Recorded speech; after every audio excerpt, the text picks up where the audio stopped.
Yeah. 28 grams of moss, 28 grams of moss. Little people the kings, little people the kings. Little people the y'all ain't ready for this, y'all ain't ready for this. Yeah. I'm the champion, I'm the champion, I'm the champion, don't know why you can't wanna wait to be with the sweet just to give you cats a chance to eat. What you got for early didn't finish the plate. Now that I'm back, you rap cats are gonna have to wait. Been gone a whole year, still nobody got the leadership or the heart to even feel my spot. I'm the champion, must I say it again? The best in this rap game and I continue to win. Still I'm allergic to that, losing makes me sneeze. Like you phony rap cat, about to make me squeeze. Bring your whole crew, nigga, I'ma swallow that. So when it pops off, A&T is on a holler back. It's 28 grams, nigga. I've been running this shit. So anything in front of me can fuck around and get hit. I followed you rap cats, so you niggas my sons and I'm the truth. Why? Cause I'm the motherfucking champion. I'm the champion. Just in time accessories. We have the bling and everything in between. Tayama Copeland is your independent paparazzi consultant. Everything is only $5. You can catch Tayama on Facebook Live at Tayama Copeland, or you can find her at www.justintimeaccessories. Just in time accessories. We have the bling and everything in between. Check it out.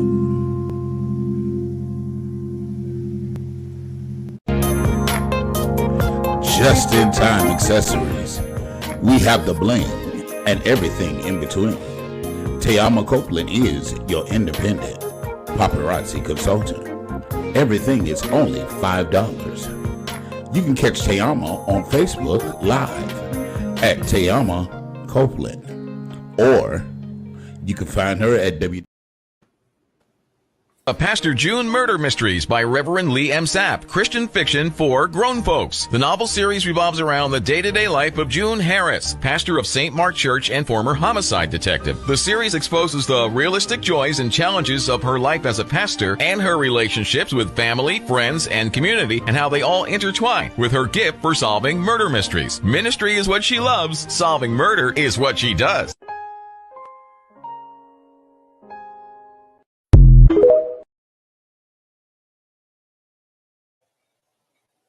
Get in here, get in here, get in here. What are y'all waiting for? Get in here. We're 2 minutes late tonight, so therefore, there's no excuse. Get in here. Get in here. Call your mom, your daddy, your sister, your brother, niece, nephew, boyfriend, girlfriend, flavor for the week. Get in here. Boy, do we have an awesome show for you tonight. I'm joined by none other than my beautiful, lovely, light bright sister. Hello, everybody. What's up, Tayama? Child, I got this good little sun today, child. I was in the sun at a park. So you got a slight tan. I know that's right. Yeah, of course, I'm also joined by none other than Miss Voluptuous, Ridiculous Cakes. Not ridiculous, but ridiculous cakes. None other than Miss Juicy Cakes. Blessings, everybody. I like you said, think of it. Ooh, squishy, squishy. Ridiculous. Yes. How are you all today? How's it going? We here. We here. Another day, another dollar. Another day, another dollar. I went today and I did chirotherapy. Y'all heard of that before? No. Do tell. It's freezing cold. So you get in this thing and it frees you, and it's to heal like pain and stuff. So I did the whole body. It did help me, but it was a negative 170 degrees. It woke up your spirit. It woke everything up. It was so cold. When I tried to put my socks on, I broke 2 fingernails. My nails were frozen. And they just cracked off. But you wear gloves. I had on earmuffs, socks, and a robe. She was like, you can take your robe off. I'm like, people do that? She wanted to see your goodies. No, you supposed to get trying to do her job, Tony. Oh, She said, well, Juicy just crazy. Yeah, she said, well, maybe the next time when you come to do it, you'll be ready for the cold. I'm like, how long did it take you to get in? I went right in, like, okay. Oh, you really didn't know what to expect? No. Okay. That's like you throwing somebody in a tub of ice and they talking about, I just jumped in. You on your own, juke. On my own. For 10 more sessions to do. How long were you in there? Look, the first time they only get to do 4 minutes. That 4 minutes, I was counting down like we ain't done yet. She said it was 4 minutes, but it was 4 hours. It was 4 hours. When it started coming, I was like, it's cold. I'm getting cold. Oh, I'm real cold. I'm like, oh, my knees shaking. I'm out. It was cold, y'all. It was cold. It was really cold. Do you get to a point where you don't feel anything? No, you feel cold. Everything. Yeah, you feel everything. You feel everything to hypothermia kick in, then you start being deliriously crazy. And for me, I showered before I went. So pores was open, skin was moist. I put my shea butter on. You're not supposed, because that holds in moisture. Yeah, even more moisture. Yeah. Oh. So you set yourself I'm up. so sorry. She said, but so what did you expect? Well, I'm gonna tell you, it did, because my thumb had been just, oh my God, I'm so light, and I can't not drive. Like, this is the hardest thing. I don't mind catching the bus, catching the train where places I gotta go, but I can't carry gallons of water. We tried carrying gallons of water on the bus, and the bus drivers don't want to put the ramp down. They like, you ain't in a wheelchair.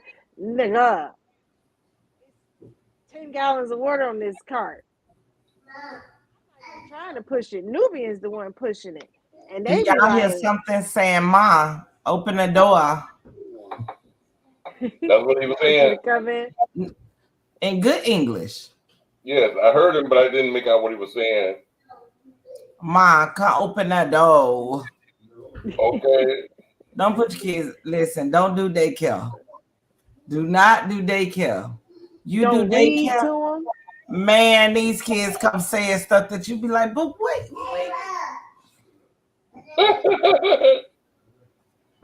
I said, if God bless me, which I'm not looking at that, because even though Naeem be talking about, Mom, will you do what it take? I hear him banging. He sound like the police. Boom, yes. boom, boom. And he ain't do one time. He said boom, boom, boom, and he waited. See, but he got Big Brother on duty. So see, what I'm about to do is jump in my car. That's why y'all be like, you be in your car. My house is overpopulated by little people. I got my sister. Well, I already had LaBar. The oldest one is back here now. My son, my oldest son. It's too many people. You got four little people. And they all want your attention. It seems like they all want to talk to you at one time. Everybody want to you ain't even off limits in the bathroom. But one thing, when I'm in that car and I'd have left y'all. Oh my God. Today I put, go ahead. No, you go ahead. I put the alarm on and I went out the house. I'm getting in the car and I heard door. They coming behind you. All three of them. Hey, look, you think you sneaking out the door. They don't get it. Even though I'm going to work, that is a couple of minutes to my damn self. Could I have the minutes? I remember you talking about going to the bathroom, getting a little piece. Even going to the bathroom, there's no peace because Roxy used to come in the bathroom.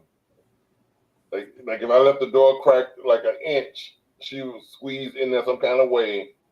And you pull your pants down to your feet. She would sit in the pants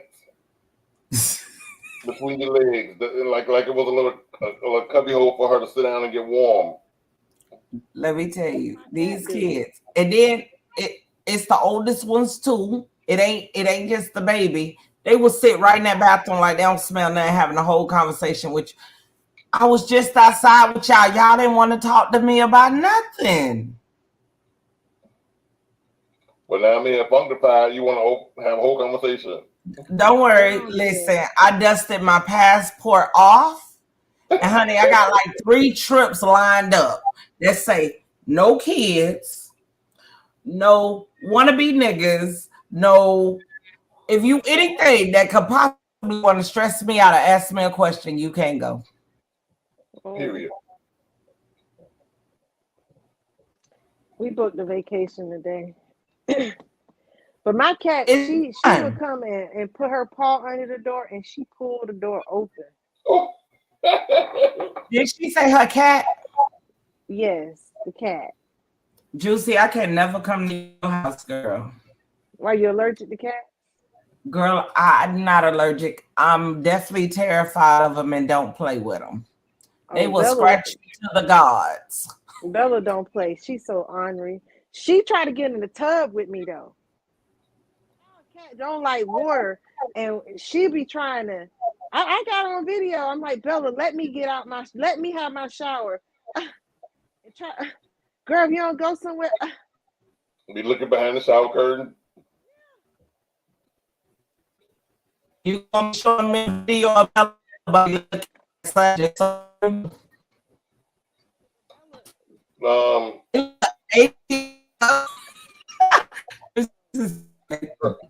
Tiama, try calling Legacy on his 561 number because he gave me all these topics to talk about, but he's not even here. I don't know how on a day be less about it. In your mind, you thinking you gonna come on ATL show a show button? Baby, if you don't lay your behind down, you'll forget the show about to come on. And I talk to him about 2 or 3 times a day.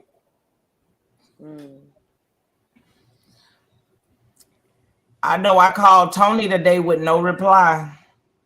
Tony who? Tony Brown. It wasn't you, huh, Anthony? Maybe you should call Anthony because Tony ain't answer. Neither did this Tony.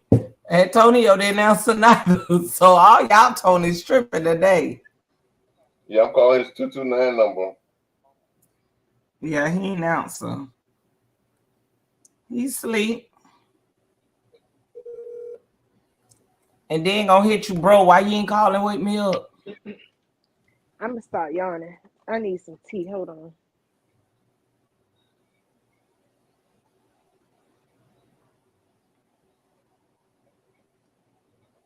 What's your telephone number? In her number in that 8 people group chat? No. I don't know who all them people be. That's why I be sitting on the fence with what I'm texting by. It's just us. It's just the ATL crew. ×4. But I think Juicy in there twice because she got 2 phones. You in there twice on 2 different numbers. That's 4. Legacy's in there twice on the 2 numbers. And then I'm in there once, and then Donnell in there. Oh. Actually, I saw some of the text. I gotta get caught up on the text message in there too. Hey, Darnisha. Hey, Brittany. Hey, Brittany's in the house. Mm-hmm. Little sister, gang, gang. Yeah, legacy is making me slightly angry. Let me tell you, the fact that we need legacy, I know these topics are gonna be some topics that I'm gonna be lighting his short ass up, ain't it? Definitely.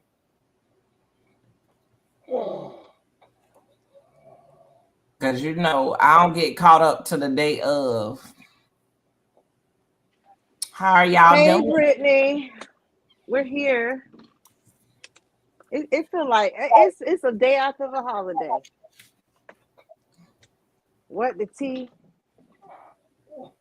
I'm trying to wait on legacy, and then I can share the tea with y'all. But it seems like he's not coming anyway. I want to share with y'all some unknown Black history that I was totally unaware of. Check this out. This is why I single out Black Americans. Here are a few stories that have been left out of the history books. Anthony Crawford. Mr. Crawford owned a 427-acre cotton farm in South Carolina and supported himself by selling the cotton, melons, syrup, and more produced by his land. Mr. Crawford's wife and 13 children all lived on his land with their spouses. He also built a school for Black people. Mr. Crawford was lynched for cursing at white supremacists on his land, and his family was ordered to leave their 427-acre farm. Ocoee, Florida. In Ocoee, there was a time when Black freedmen owned a total of 330 acres plus 48 city lots. Black ownership and a refusal to follow white rules led to a violent Election Day attack on the Black community in 1920. The land lost by Black families, not including buildings, has been accessed by millions. Vero Beach, Florida.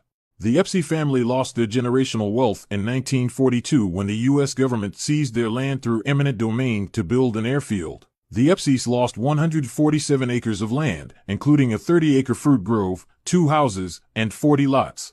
The land would be acquired by the Navy, the city of Vero Beach, and the LA Dodgers team, all while ignoring the family's plea to buy back their taken land. The last official owners of the land sold the property for $10 million in the 2000s. Jasper County, Mississippi. When Black people prospered with their land, white supremacists deliberately torched the courthouse containing Black property records and deeds.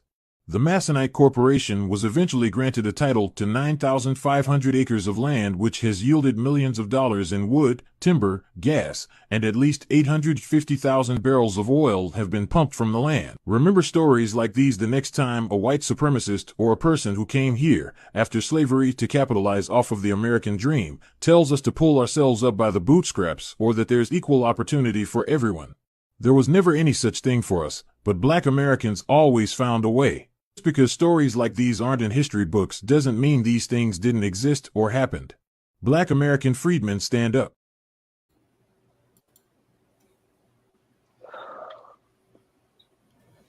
Let me sip my tea. No, I never knew that. I never knew any of that. I didn't either. I will say of all the things that I do, and a lot about farm too. I know that we did own a lot of farmland, but I didn't know the extent of those individuals, and it pisses me off. It's like I think we're from 300 to 900 acres. They own cities. they own almost part of some states. See what I'm saying? But the thing about it is, how are these people able to just come and do that? Like, I mean, I do understand that's one man, his wife, and 13 children. So there's only 15 people, and they up against people who come in masses, you know. So why we Black people can't unite and protect one another? But back then, there wasn't no unite and protect. During that, all the Black people was still afraid. Mass majority of the Black people was still definitely terrified of the white man.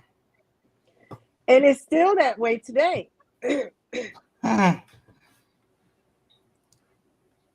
I'm one of the black people that got kicked off the boats. That's how they made Haiti and all these other islands. I was untameable. Like, my mindset don't know how to adapt to it, child. But no, I get how it can happen, and more so being African American, it is way more easier for the white man to go take your stuff and the government bike him up 1,000. Well, he was there first, even when he wasn't there first. Remember, white people found America. It wasn't nobody here. That's what they want your kids to believe in their history books, okay? Right.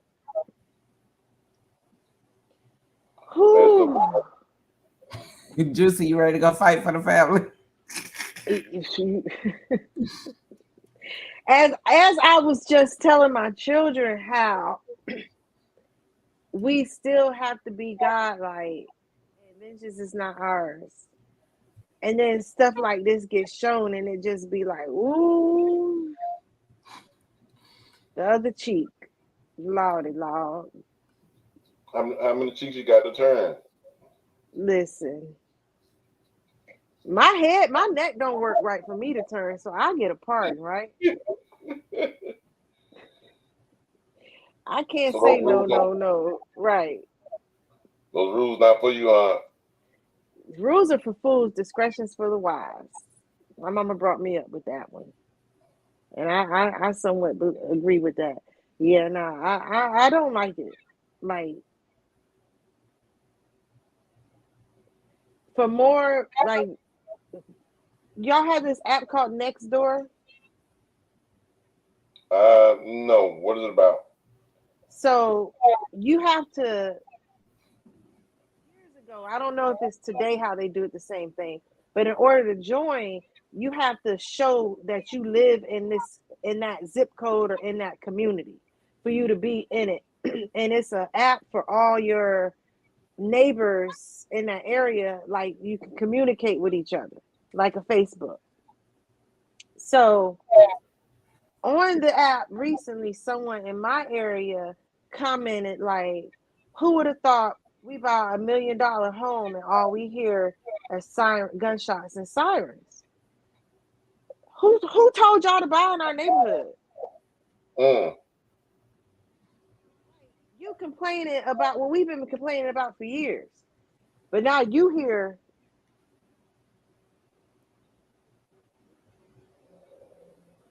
God choking me, telling me just chill, Nick, just chill.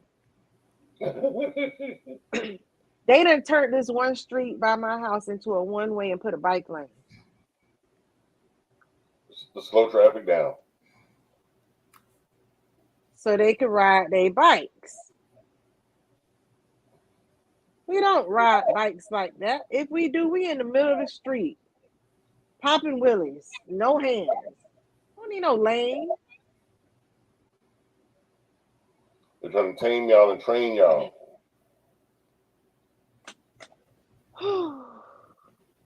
Okay, what's the next video? Oh. I don't like it. Oh, I got a photo, a picture. Let me show you. I sent you an article. I don't know if you got it. Memorial Day was created by former slaves to honor Black soldiers. Did y'all know that? No. Yeah, I'm trying to find it under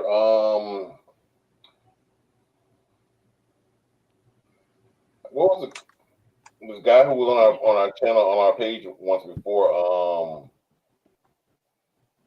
This was on his Instagram, and I saw it and I copied it. I said, well, I got to show this on our page. And he had a whole write-up with the history behind it. But I think it started like in 1846 or something like that. Juicy, you have your computer there? Yeah. Yeah. I thought I sent it to you, but maybe I didn't. But I'm about to go check.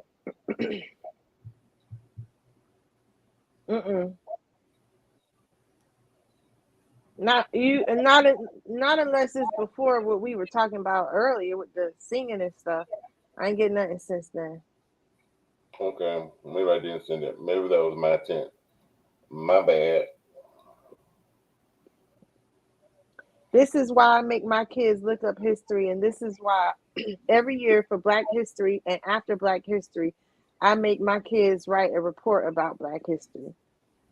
That's a good thing, Brittany.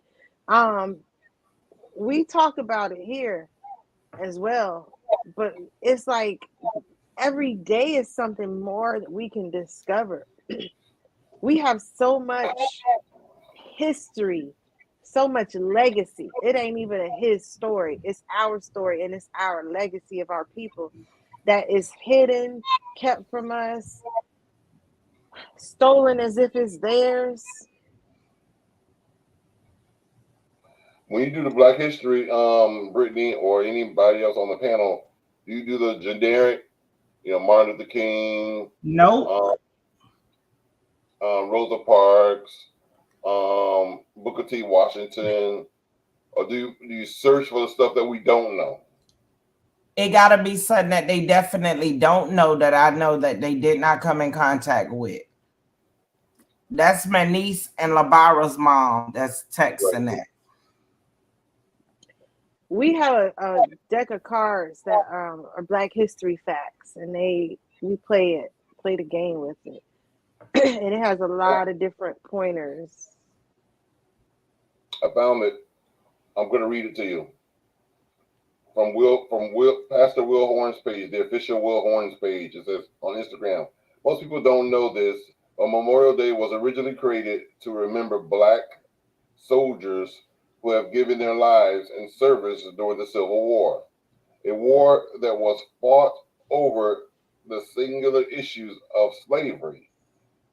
It is important to me today that I lift this very important piece of Black history that many racist patriots out there want to erase. As a former service member, Memorial Day is generally a somber day of reflection for me, thinking about all the men and women who have given their lives in service of this country, regardless of race, color, creed, religion, sexual orientation, or gender identity. Multiple thousands of Black and brown and indigenous men and women have given their lives for a country they loved, but that country didn't love them back. Let us not just enjoy beer and barbecue today, but actually take a moment to reflect on the ultimate sacrifice and honor them for their service. So that was on Will Horn's page. And what's his name? Will who? Will Horn. He's been on our page, on our show at least twice.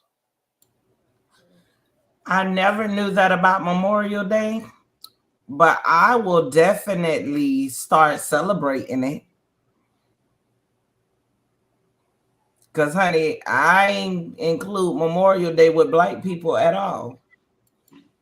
Yeah, me neither. I was dumbfounded. I always thought it was one of their things, and we were just partaking in it. I didn't know it was for honor of the Black soldiers founded by slavery, but I did know that it was in honor of the fallen soldiers, and I was, to my understanding, fought in the Civil War from the South. Because the North was supposedly won, and so the ones who died, this was an honor of them who fought for their freedom but didn't make it to see freedom. Well, you know how they always say that they take everything that we create. So we created it, but now they're claiming it. Right. You know, it's funny you say that because my grandmother was a woman of Waterford for the Civil War. She actually had a boat, and she would use her boat to take supplies and food and things that the soldiers needed down the Atlantic Ocean. So I was looking it up to give some facts as you was going with that, right? And when I go and Google women of Waterford just to talk about it, what comes up are 3 Quaker women. Say nothing about the women who did it. It just talk about these 3 Quaker women and how they were bold enough to do this and do that. They don't mention all the other people or nothing who did it. And all they did was take, not saying that what they did wasn't good, because if they did anything, it's good. You know what I'm saying? If it helps someone. But I know for a fact, my grandmother voyaged that ocean up and down plenty of times with doing what she did. Ain't nobody paid her. She did out the kindness of her heart and with her own means. But she ain't listed here. Okay. Now, she is in the Waterford books in Virginia where they want to put up their history, but that's the Commonwealth state, so they got different things that they do there. But it ain't on the internet. That's what I'm saying. See, they want to erase partials and you know, majority of the true black history. Yeah. And that's one of the reasons why I don't like online. And that's another issue. And that's why, like, I know I have a couple of friends that are from Africa, the actual continent, and they say that's why they're so angry with the American blacks, is because we don't know our true identity, and we're so complacent and comfortable where we are, and not trying to reach back and find out who we really are, who we came from. So very true. People are okay with going forward and being whatever they are striving to be, and that they confuse there. Yep. Or whatever they say you can be. La. Remember Jeffrey Epstein? Mm-hmm. And wasn't it a situation where he had like a bunch of underage girls, and Donald Trump was involved with that? And correct. It was rumored that there was also underage boys involved. Not really sure about the boys. That never came out to my knowledge. I don't know if y'all ever heard of the Island Boys.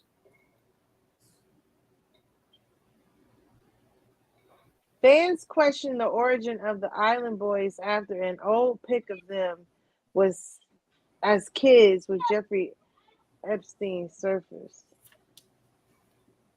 So now this picture comes out.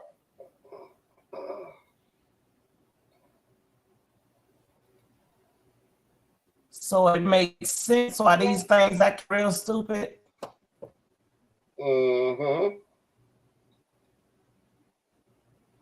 I've never heard of the Island Boys, and I'm just like trying to get a grip and understand. Grab any of your kids that be on TikTok and stuff.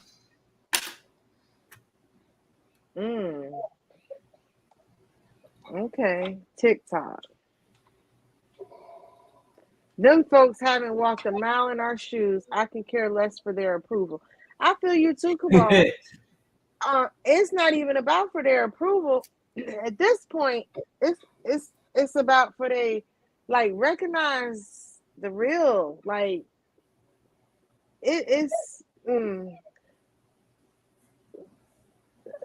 gonna go back to these kids here, the Island Boys. What island they from? I don't even think you're from an island. I think it's a name they've adapted to create their identity.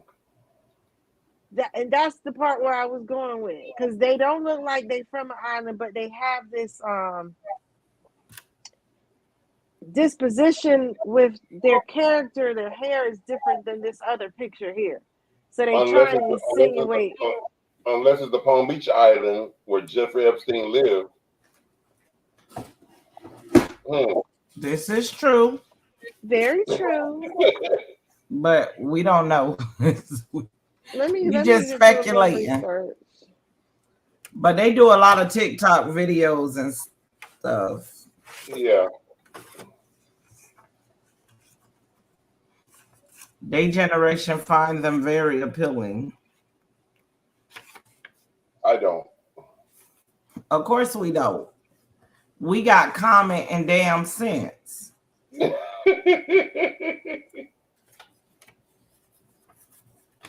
guess your little one got tired of knocking. It says they're from Coral Springs, Florida.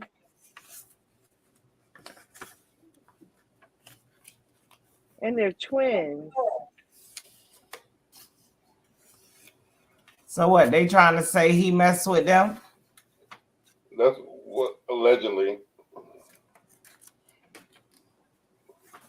Well, it'll make sense because they be doing some crazy stuff.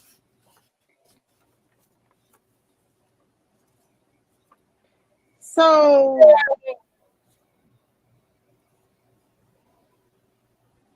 they Juicy. Island Boys were a propaganda group who took full advantage of black and made a lot of money until the street went after them. Come on, I was looking at the pictures like, first off, they look white with him. But then the more and more I search and look, are they mixed? What's going on with them?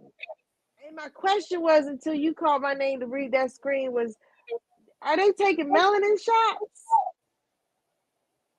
Don't start me to line. Because you know it's a couple of people. Them things just act like they satanic. They act very satanic.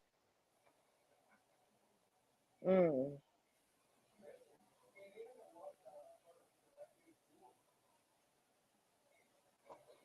You have any other information on them, Juicy? I'm just reading about how they're exposed. They before they were famous, but that's on YouTube, so we'd have to bring that up. What are they famous for other than YouTube? That's it. That's it. They took advantage of going viral on YouTube. That's it. And now they have OnlyFans.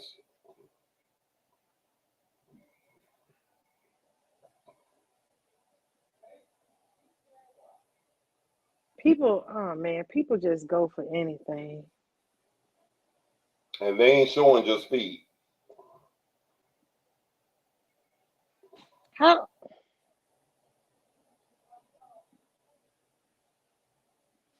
They have 154.4 million likes. The Island Boys rapper Cody Yak Red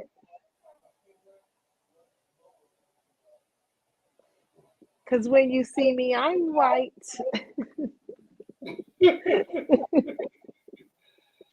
Was arrested after pushing his girlfriend into a pool during an argument. So they doing some real hardcore shit, you know. Guillotine, go to jail. They body. Where them goons at? They from Pompano. They need to cut it out. First, to say they from Coral Springs, now it's talking about in Pompano. So they just moving up to get more culture. Right, more hood. Social media star real. Oh, they said what happened to one of the Island Boys' nose? He got in a fight when he was younger, and it made his tissue in his nose or cartilage didn't fully develop. So that's what happened to his nose. Well, he ain't got a nose or something.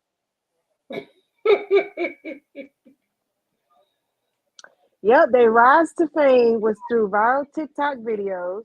The duo's net worth reached $2 million from YouTube, TikTok, Cameo, and merchandise sales. Alex and Frankie also found success as rappers. Okay, so their name is Alex and Frankie, but not Kodak, Red, Black. I'm done. Okay, next topic. I ain't giving them no more of my energy. Let me tell you about a real boss move. And I knew this back in the day when it happened, but I saw this on Twitter recently. I said, let me just let it resurface again. But here's a boss move. Back in the day, read that, Juicy. When Eminem did a diss on Michael Jackson in 2005, Michael made no comments. He went and bought Eminem's whole catalog and then got paid every time Eminem performed. That's a boss move. That is. I ain't got to say nothing to you. I just own you. Pay me my money. Okay. That is a real boss move. That's something I would have done. Or I think Tim would have done something like that too. All the way live. Cut that check. I ain't gonna lie. I would have said something and then did it too. But I always got something to say. Because you like to cuss. On the chalkboard in the kitchen, I can't cuss for 15 times a day. After that, I gotta give them dessert. Okay. Now you remember I told them no dessert for the rest of May. Now you're talking about, and we twisted it. Whatever. I'm gonna get my cuss words in. That's my therapy. You know I love it. I get it naturally. It's my mama and my grandma's second language, and they just taught me to be bilingual. Did y'all notice that I updated the Oh no. Nope. Now we do. Cute.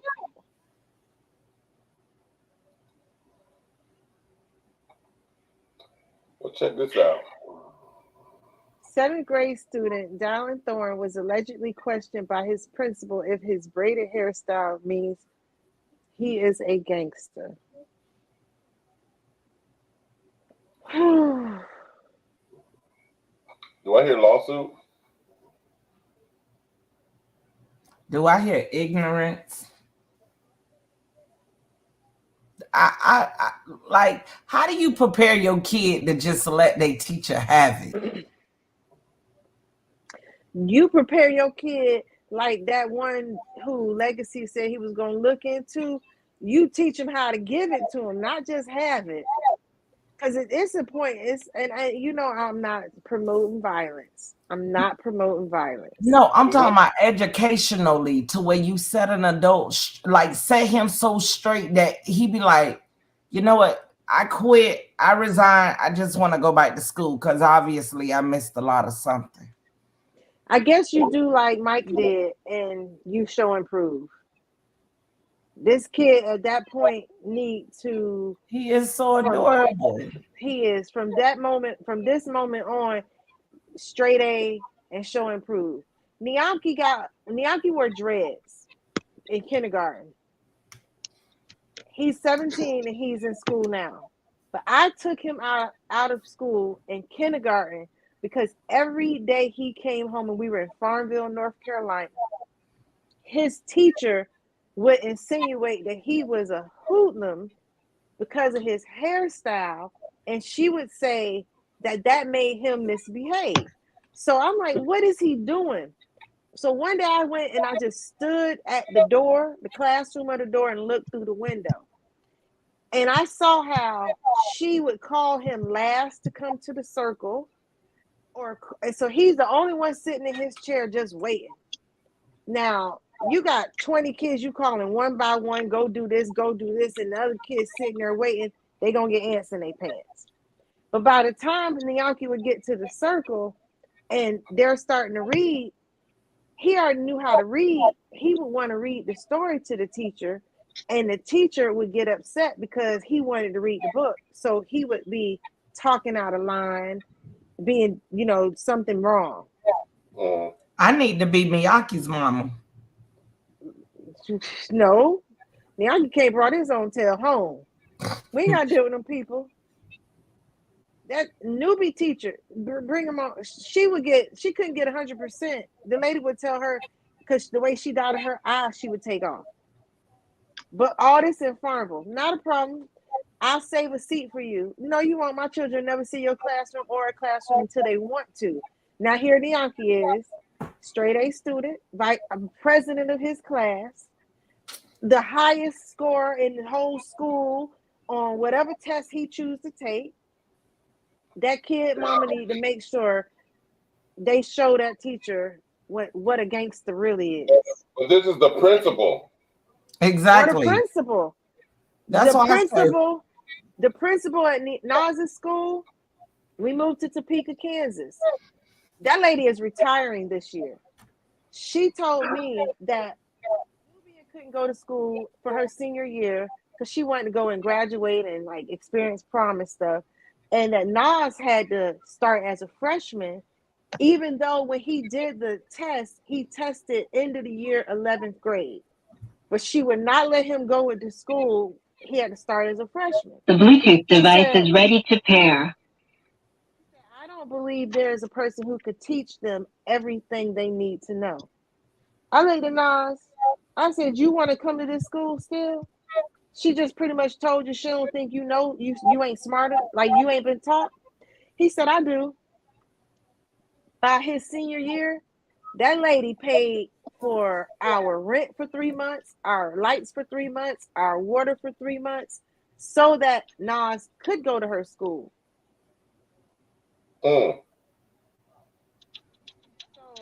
she needed him there to be able to take these tests and keep her scores high. He went, he did. She paid for it. So principals, you can show and prove them too. Give you a damn scholarship while you're in high school. What I'm saying is, this is the principal, the head person as far as the administration on the campus. So if the head is racist, so is the tail. You can imagine what the flock is. That's what I said. So is the tail. But you know what she should do? She should take that comment straight to the superintendent. File lawsuit. File a civil court against the National Teachers Association and let that school be named after him. Exactly. When you come to me, I'm that parent. Because one thing I'm always teach my son, you gonna have to fight for everything. Because not that many people are gonna fight for you. So anything with you, you go hard. Baby, I pray. You see me pull up with him, just take it for what it is. She look like she don't play. Keep it moving. Because, honey, I'm going to have every news station out there. That baby only look deliciously gorgeous. Like you just want to kiss him to death. He do not look like a thug nowhere. Nowhere. He only look like he can he don't got no look. He too, I'm not saying cute and soft, but he's so adorable and he look well-mannered. He don't look nowhere near like he even being mischievous. You know, they be kind of rough looking. So did you get enough rest? Because I really feel that the subjects that Tony needs you on here for, you finna get your life cussed out. Well, I mean, I'm tired and things like that. Forgive me, but I did hear a little bit, and I do have a little input on that. I had a friend of mine. He's like a brother to me, and Device is ready to pair. His son. The Bluetooth device is connected successfully. Hold on, y'all. Can y'all hear me? We can hear you. Connected successfully. Okay. Well, I had a like a brother to me. His name Dion, and right here in Palm Beach County, you know, his son was going to Carlton Newman, and all of us don't hit puberty at the same time.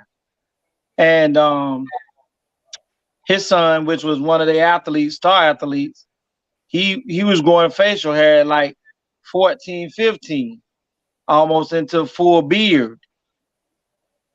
And they called him out of class because he had the full goatee with the little, and they called him out of class and told him that he needed to go into the bathroom and shave his face. because that's not that doesn't look, you don't look like that a regular student.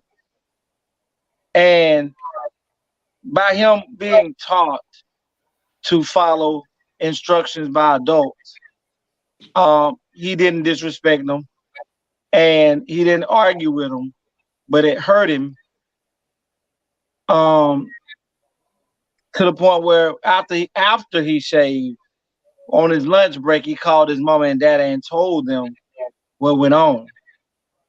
And they came up to the school and they were livid. But the damage had been done. Of course, he could always grow his hair back, but the impression of, because my body is different than that, than what you guys want to consider to be student criteria, they had to withdraw him from the school and they signed him up and he went to Royal Palm. And as I spoke with him about it, and I remember telling him, I was like, there's nothing in the handbook. I mean, as long as it was shaped up and clean and look nice, I didn't see the issue with him having his chin strap with his goatee. And even if it was shaped up, they can't tell you how to do it. Right. But his mom and dad didn't push it to the limit of discrimination, because you have no right to tell me how I want to look. I'm not in a prison. I'm not in a boot camp the way you're able to force me into doing this. And sometimes we have to, when it comes to litigation, we have to stop being afraid of, oh, it's on the news. Oh, the news people coming to talk to me. Oh, this, oh, that. Because at the end of the day, if you are able to change the situation, not only just for your child, but for children to come behind them, then sometimes you have to take that challenge on, because it happened to your child. I couldn't see someone telling my daughter that she need to go and take her sister locks out because this doesn't meet school criteria. We finna dance. Because if she want to wear sister locks, if she want to wear dreads, if she want to wear afro puffs, this is her shit. And it costs you nothing, and her mom and dad is okay with it. And as long as she comes dressed presentable with the school uniform that you require of her, what she does with her hair. Because if little Becky can come in here with pink hair and say her name is Ryan, my goddamn daughter can come in here and tell you she Queen Sheba with her goddamn natural locks, if that's what she want to do. My question is, go ahead, Kate. Because I think a lot of parents want to do or be that way, but I've heard kids say to their parents, they're so, you used the word soft last year, but they so into the system of shame, their parents gonna be embarrassing. Ma, don't press the issue, don't worry about it. Was that the case? I don't know, because he never told me that that's what his son said, because they removed him that day. But you are right, Kate, because why did they remove him? One, they felt like it was racism, but at the same time, if you felt like it was racism, you're supposed to have stood right there and fought it where it was at. Exactly. But like Kate say, and I say, a lot of people don't like to have the attention. And because we don't want, when someone give you a platform, you have to stand on that and show out. Even with what you just said, Kate, I swear to you, my daughter is that same way.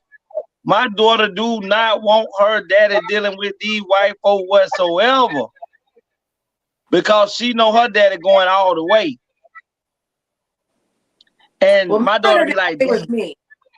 Mine are that way with me. It pisses me off. And I be like, you better handle it before I do. Listen, but And Tony will tell you, because it's done been several times. Me and Tony, we going to do a notary or something. We riding, and my daughter principal calls me. I don't like something. That's what I say.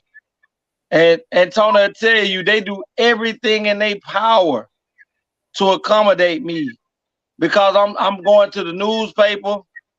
I'm coming to the school multiple times, and we gonna talk about it, and we gonna fix it, because who ain't gonna never feel like she has to bow down to anybody, Caucasian, Asian, white. She's never gonna have to downplay herself to be greater than what she is, and she's gonna know that she has every freedom to do what she chooses to do within the discretion of the law.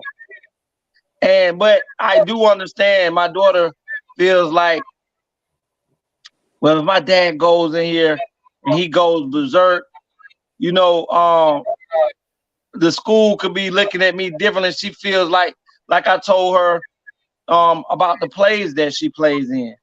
I'm to a point where I'm asking her, why don't you have some of the major parts in the plays?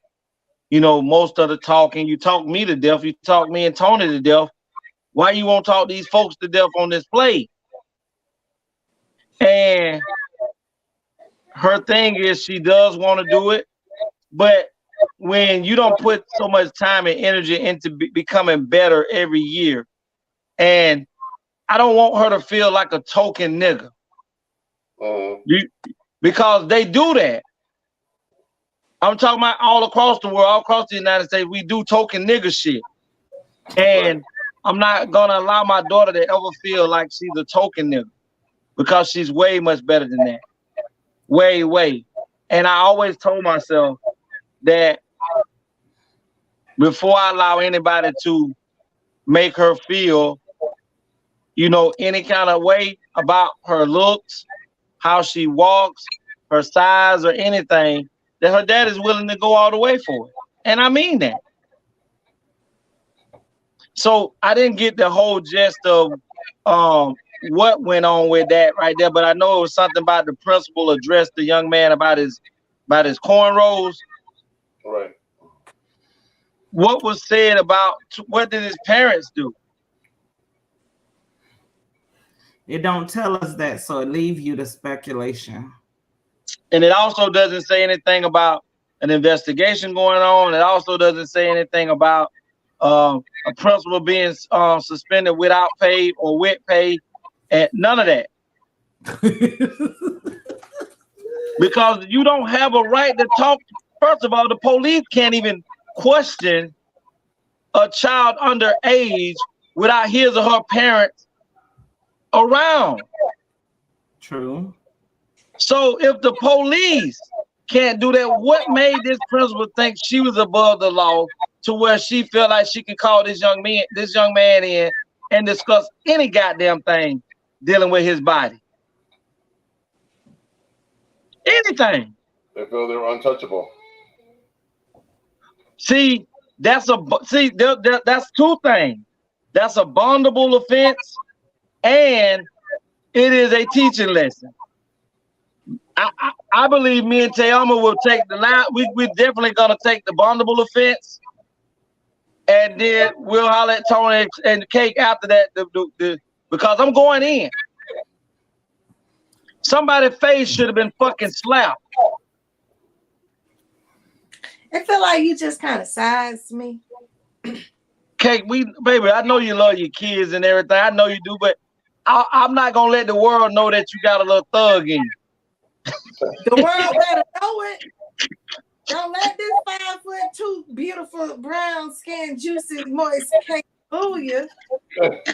I will crumble on your ass. Juicy. Somebody gotta say on the show, there is a sensible one on the show, and that's you. I'm very sensible. I am very sensible. Yeah. Somebody gotta know that. It depends on what I'm doing. My dollars make sense, but at the same time, my children, my family, that's my country, and I go to war for my country.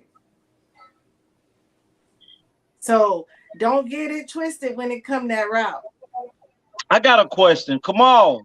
If you out here, you and Mr. Fit, how would you have handled that situation, Kamal, if someone would have came to your son or your daughter and questioned them like this? Has Kamal been on tonight? He has. Stop going to jail for everything. There you go. Listen, I ain't going to jail for everything, but it's just some things that jail will be calling my name. You gotta go. You gotta go. For my son, and honey, my kids is at the top of the list. Y'all don't remember the mug shot I put up here? Boy, I give out some cute mug shots, boy. That bitch be camera ready. Kate, what you saying, Kate? You know how black folks, their hair we got shrinkage, right? Mm-hmm. So in Topeka, Kansas, it's a lot of mixed people. So they got curly hair and they're light skinned. So when Nas comes out there and he's light skinned and he got curly hair, they kind of think he mixed, but he's not mixed. Okay. So they would ask him, where you get your hair from? Like, how is your hair like this? And you don't got no white mama, no white dad. They just didn't grasp it. So senior year, they had to make a point, like a quote or say something about them running for the king and queen, like give something. So my son said that he was known for the person with the most shrinkage. He talking about his hair. The officials, the principal, and her pedophilia, whatever kind of thought process she got, thought he was talking about shrinkage. And tried to say that he was inappropriate and could not say that. My hair has shrinkage. It got said. I believe my child would have called me before any action. But man, that's a very tough one. I don't know what I would have done. I believe my child would have called me first too, Cabal. But now that I think of it, Kate,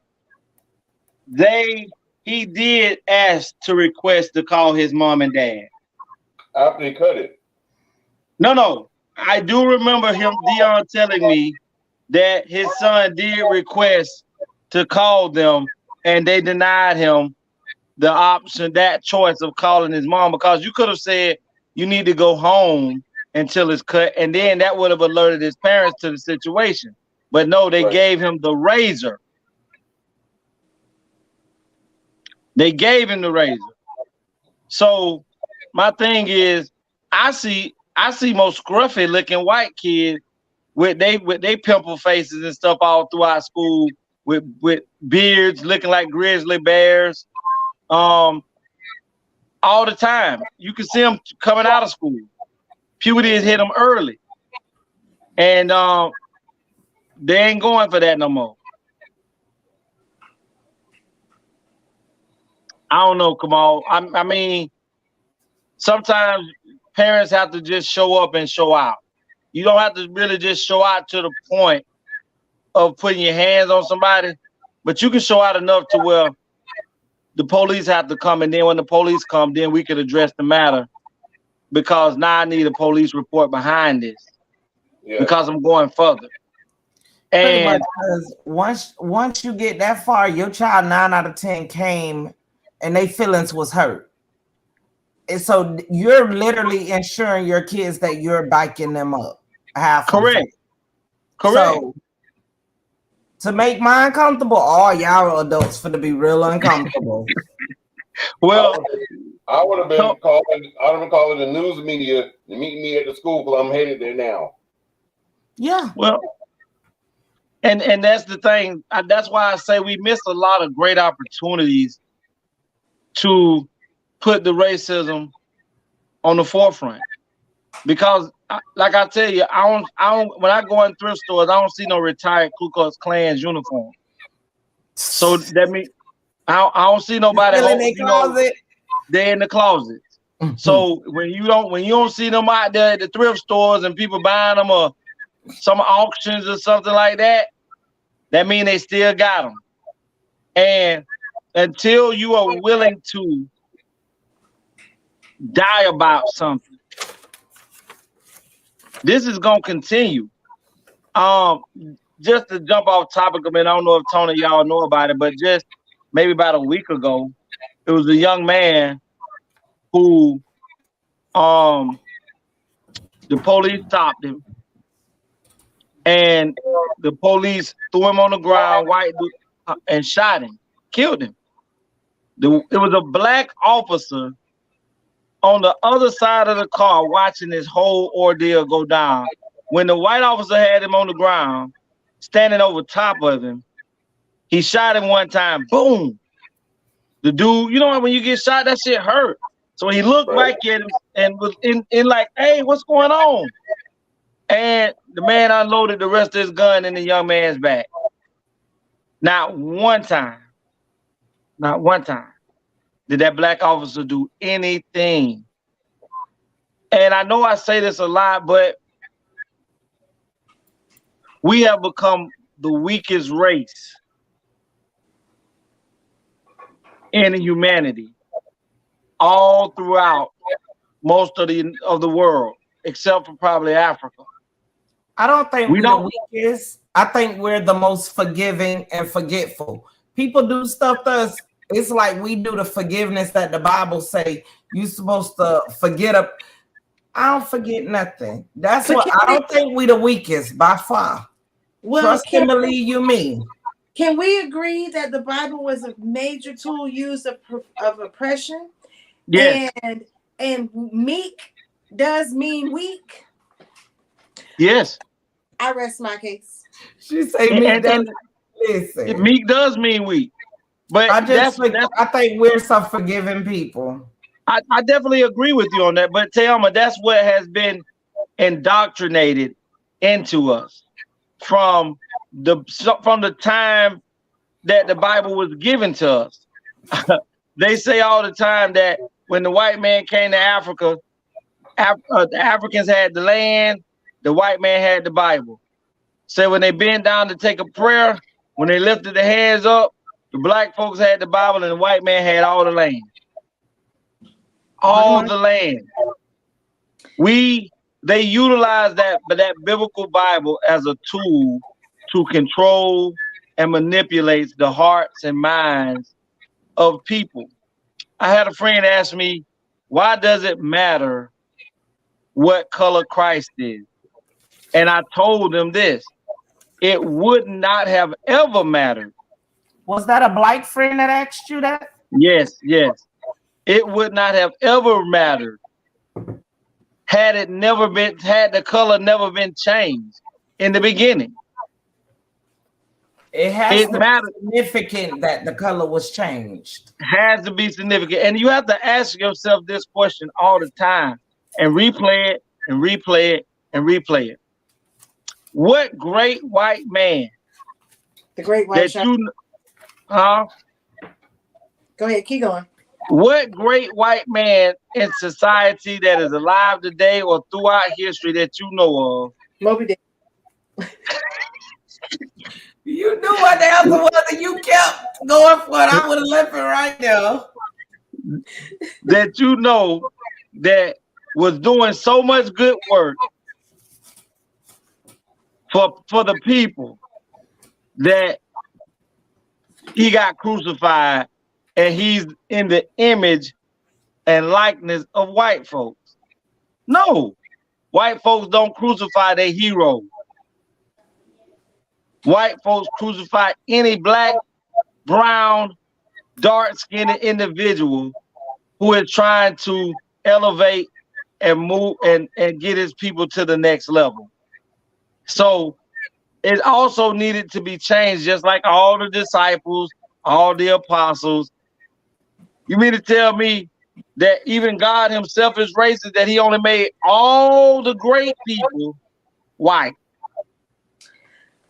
That's why I don't wear my hair equal. To have your savior to be black, but he is to be, but to have your savior as a black man, but white people conquer black men, black women, black society. That would make your God seem weak. So in order to manipulate, change, and to get another race of people to worship the color of white, you have to first give them a savior that looks like white people. And that's what they did. And you can't tell most religious black people that Christ was black. You know why? Because those are going to be the same people that argue with you. Why does it matter? We will be arguing till my face turned blue. Cause honey, you finna get the scripture. It bothers me that when I think about it, even in the Bible, when it says hair of wool, feet of bronze, how do you get hair of wool Caucasian? Every time I think of when they say hair of wool, y'all remember the episode on Good Time where JJ made the Black Jesus, and they was like, see his eyes like the wino outside.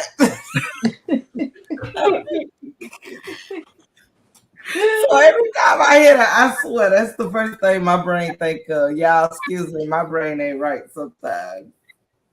But you know, but we have to learn to, excuse me, can't give you a talk. We have to learn to stop allowing people to teach us and tell us things, and to seek God out and his wisdom, knowledge, and understanding for ourselves. Because when you allow people who have a set agenda to do what they want to do, they're going to mislead you. That's why it says so simply, wide is the gate to destruction, narrow is the gate to the kingdom of heaven. Because we so easy to follow into damnation. All I can tell you is, if I'm going to hell for anything, it's going to be this. I don't know how to forgive people. Once you try me, we done to the death. I never mention it again, but you'll never be in my inner circle to know anything about it. Tony, you gotta do something about our sister. So that's, listen. I'm telling you. But a person show you who they are, you'll be dumb as all get out to get back in line.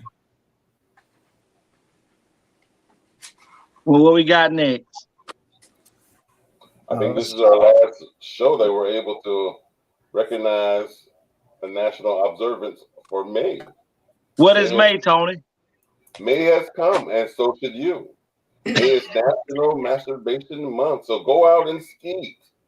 Go out and ski? To the ceiling, to the wall.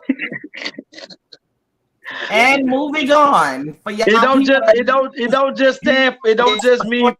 just mean for men. Women need to go ahead and it's made to for y'all to come as well. You didn't hear what you was on the last show. The lady had me literally going in the store. I'm in CVS. Today? No, that was Friday. Yeah, you were telling them. I was in CVS. Getting ski toys. They ordered everything off that one aisle. Herman was on the phone with bro. I was so embarrassed. Like Tony, you know what Taylor may tell us? That how many she bought? Yeah. None. Yeah. That thing ain't finna malfunction and I be shaking and twitching because I just don't think that's the place you go buy that type of stuff. Well, I don't know if Tony told y'all, but today is my birthday. And I am grateful to be able to make this new transition into, it was today, the 30th. See, I don't even know what today's date is, so happy belated. It's not belated. It's right. It ain't 12 o'clock yet. Yeah. Yes, and I'm glad to be here. I'm glad I'm not your girlfriend. That white short one. Hey, happy birthday. Happy birthday. Boy, I be sleeping on the couch. Why? Because I You forgot. you got your white shirt on. I'm pretty sure you got your white boxers on. I'm not dead. I'm not dying, Kate. Where you at, Cape Coral? Yeah, I got to get ready to get up in the morning and head to work. See, he's 50,000 light years away. Because other than that, he'll be like, you would have been heard by now. Tomorrow, my birthday. Tiambo. The only thing he probably got on is that t-shirt. I have on shorts. Listen, I want you to know, from the waist down, ain't nothing on there. Yes, it is. I have on shorts. I said from the waist down, not you. Not you. Not you. Well, we know Tay, I'm gonna be naked sitting up here. We know this. Hey, my mama gave me great jeans down there. You gave me great jeans up here too, but baby, downstairs, boy, she party. Damn. But she party down. She party. Hey, look, I done knocked the thing off. Honey, I was laying down. It was a long week, okay? But I'm here. Yeah. It is Tuesday. What you mean a long week? It was wow. Okay, first of all, Friday was the last day of school for our kids. Okay. Then you had Monday off. Then Tuesday, you here again. See, you used to your kids being with you all the time. See, I've been trying to ship their behinds off. Then today, like a dummy, I told Tyson that, okay, we'll meet up so y'all can have a play date or whatever. Why my bald-headed ass gonna say that instead of throwing this dude in daycare where I'm paying $170 a week? Yeah, I don't know what you're thinking about. Cause don't they go to daycare to go and take friends to daycare? Take friends to daycare. What? Listen, I would be like, we having a first of the day summer party, and Tyson's cousins are coming to celebrate. Listen, I told y'all, cake be on a rainbow. I'm telling y'all, I don't know what. This whole That's all you got to do, and then you just bring the kids with them and you go and sit back, take cupcakes. Let me tell you, if they charging $170 for him, what they gonna charge me for the other two people? No, cupcakes. You got to walk in with them and be there while the cupcakes being passed out. Yeah, then say you got to go to the bathroom. Oh, I got to take this and dip. Minister Society was released in theaters 30 years ago. What was your favorite quote in Minister Society? You feel sorry for who? What? You feel sorry for what, nigga? Pop, pop, pop, pop. That was my favorite. What the heck? What? Okay, the man said, I feel sorry for your mother. Oh. And he said, what? You feel sorry for who? What, nigga? And he just let it rip. She's talking about at the very beginning of the movie. That off. That was my movie. What was for me in the movie was I remember when after Kane had got shot in the car with his cousin, and I remember he came home from the hospital, and they asked Kane, his granddaddy they were walking out. The granddaddy walked out to the door and asked him, said, Kane, do you care if you live or die? And it also goes towards the end when he gave up his life to save the little boy, Jada Pickett's son in the movie. And he said, my grandfather once asked me, do I care if I live or die? And the answer was yes. But at that moment, it was too late. He had about 10 shots in him. So, you just have to be honest with yourself before, you can't be real with other people when you're not even real with yourself. So that moment when his granddaddy asked him, I believe that was God trying to give him another avenue to change. And he didn't take that opportunity. And that one fight he got into in the hood, the dude came back blasted. So how old did you turn today, Legacy? I'm grown. Because I'm just saying, you know, today gave you just some great wisdom. I'm grown. But happy birthday, man. I appreciate it. I appreciate it. Oh man, I was on the phone with Tony till I got over here, and then I did a little I guess you would say summer cleaning. I did a little cleaning up, and then I took a shower and I got ready for bed. And I laid on down and let the cool breeze take me to the next world. Wait, you know we had a show. It's Tuesday, right? I didn't remember it because I kind of been off today because of the fact I was still feeling like it was the weekend.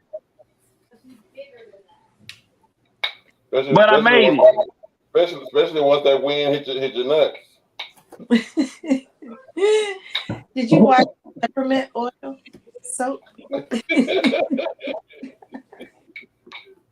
Yeah, I was definitely, laying it down.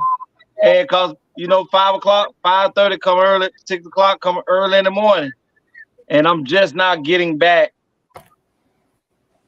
from when I left when my pops passed. So it was a great thing to be able to have that time to heal a little bit.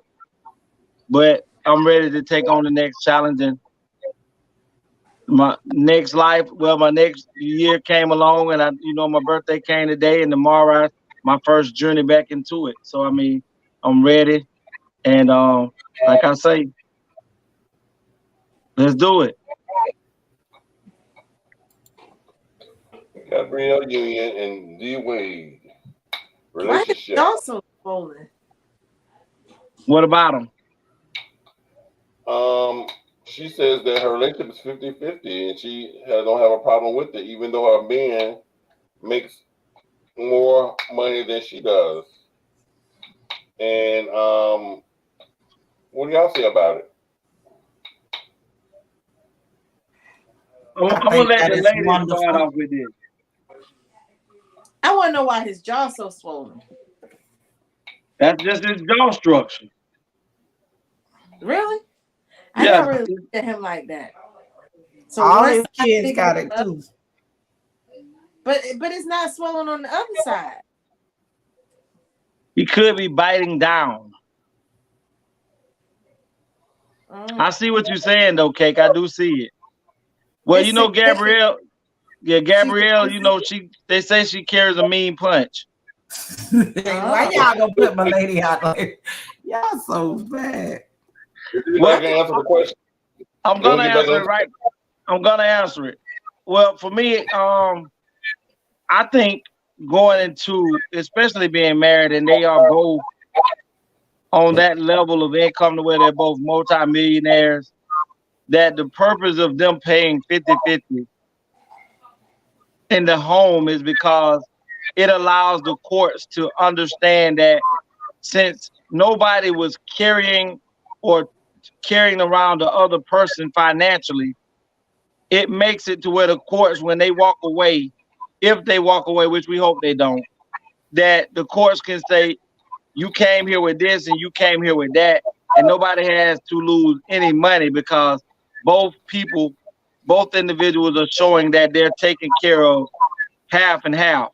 Plus, when you dig more into the situation, Gabrielle said that her purpose for doing that is because she has other family members that she financially supports. So she don't outside of the Wade household. Outside of the Wade household, yeah. She financially supports her mom, sister, brother, I think some other people, and she doesn't feel like it's Dwyane's responsibility to take care of her extended family, and you know that she was already carrying before she married him. But the whole purpose of them going 50-50 is because Gabrielle lost a large chunk of money in her first marriage to her husband, that where she was making more money than him, and she had to drop a few million in his bank account in order for this to go away, because he would have got more than that because she was the breadwinner. But with them both paying 50-50, it shows that, you know, they both was bringing the same amount to the table. So if they were to part, he'll walk away with his money, she'll walk away with her money, and nobody owes anybody anything. And as far as the child they have together, they'll just continue co-parenting equal. Correct. Tammy, you want to say something? I think it's phenomenal, period. I just think it's phenomenal, period. I wouldn't want nobody to take care of me, and I want to pull my way. But my thing is, why did that make it to the news? That's my problem. Got people being people of business. Why the hell was that newsworthy? So that's where my point was, is to me, like, to each his own on what you do and how you choose to live your life. I'm all for whoever. If it floats your boat, keep on floating.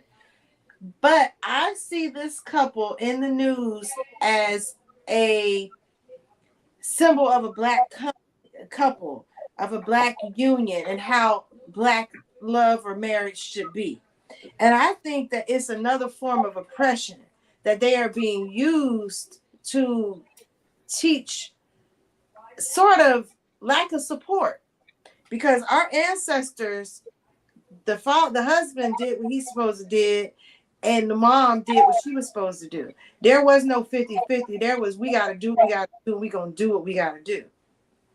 There was no for the sake of if this happened. Like, why are you married if you got the possibilities of divorce, of not being together?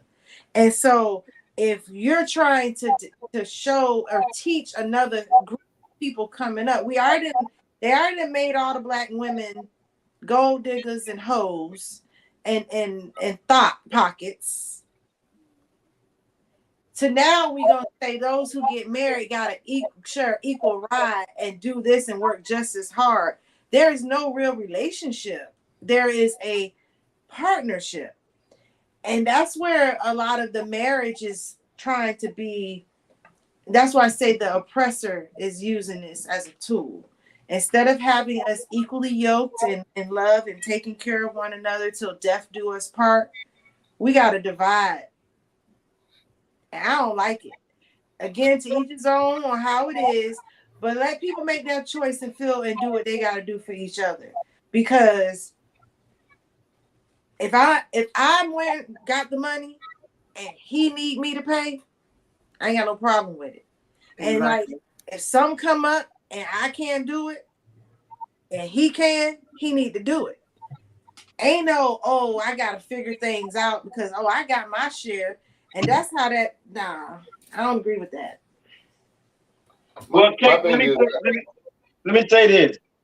Well, how this came about is when Gabrielle had an interview and they asked her a question pertaining to this. How do they deal with household? No, somebody brought it up about the type of money that she lost when she was in her first marriage. And she expressed, so they asked her, how does she go about doing things now that she's married to Dwyane Wade? And she told them that they pay 50-50. And it wasn't the media per se that made it to where it is now, to where it's questioned. What happened was black females got angry at Gabrielle for saying that she has no problem paying 50-50 with her husband with bills in her home. It wasn't the white community that got mad. It was the black women that are out here saying that a man who already got a bag should financially take care of you. And instead of saying, okay, I understand why she does the 50-50, they decided that they wanted to attack her but by saying it, because a lot of women feel like they shouldn't bring something to the table.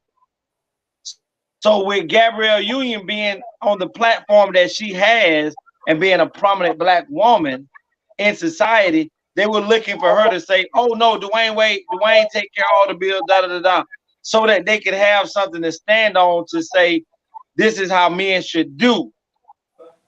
But when she said they split 50-50, the Black women went into an uproar and went and started attacking them. That's where that came from. But you know, I can see that because at the same time, okay, if you meet me and who I got in my corner that I'm financially supporting and taking care of, that's who I am. You take all of me, that's just like you take all the children, you take what that person seems as their responsibility. That's not a, oh, you do that. If my husband, mom, my mother-in-law got sick and she got to move in, and oh, I am not gonna help her because that's your mama. That's just, it just don't make no sense. It's still a divide. Let me try to add some clarity and balance. I understand where each of you are coming from, and I agree with you, Juicy, 100%. To each his own. Whatever makes them happy or whomever happy. If it makes you happy, go forward.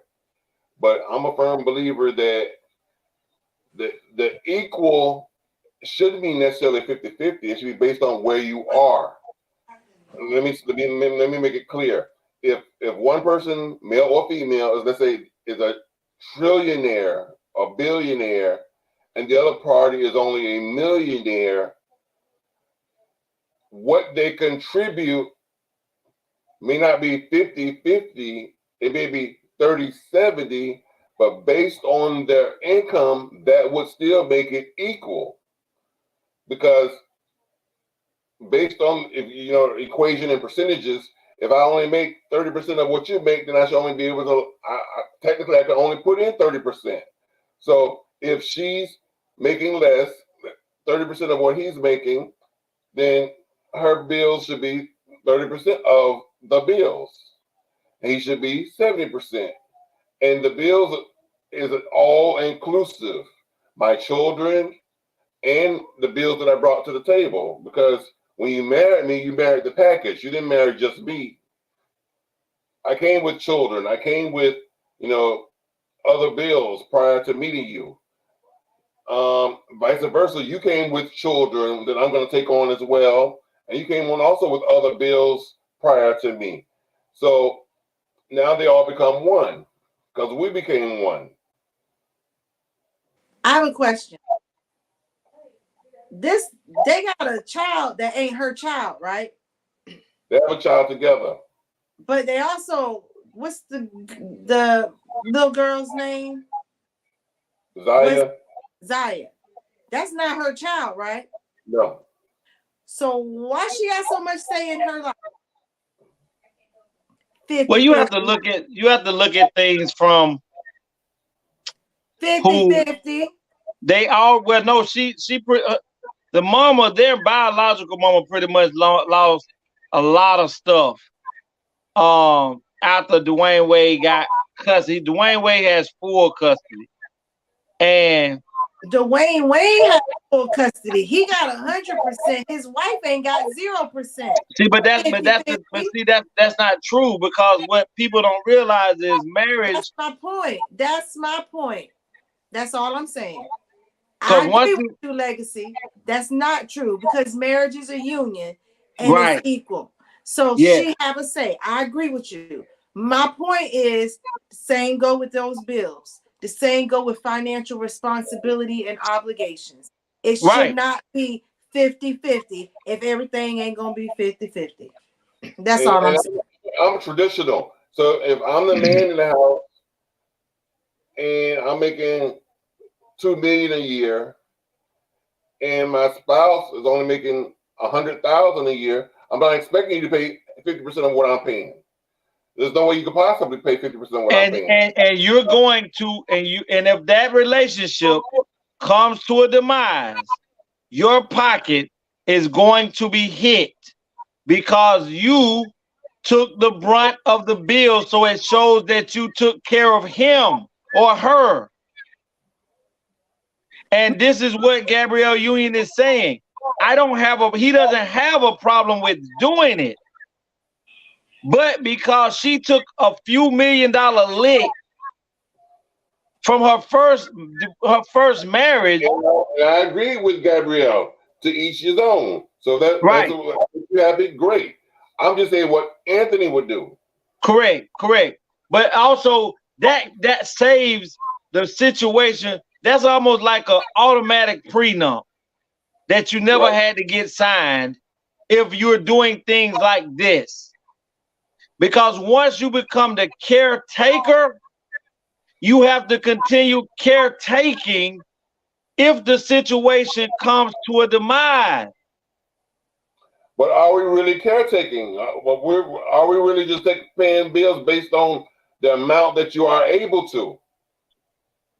Right, I feel you on that. Okay, but if you like you say you're making millions of dollars a month, or you're making $1 million a year, how much are you having your significant other to pay? Because you're the one gonna pay car note. You're the one that's gonna pay because you got an extravagant car. You're gonna handle that.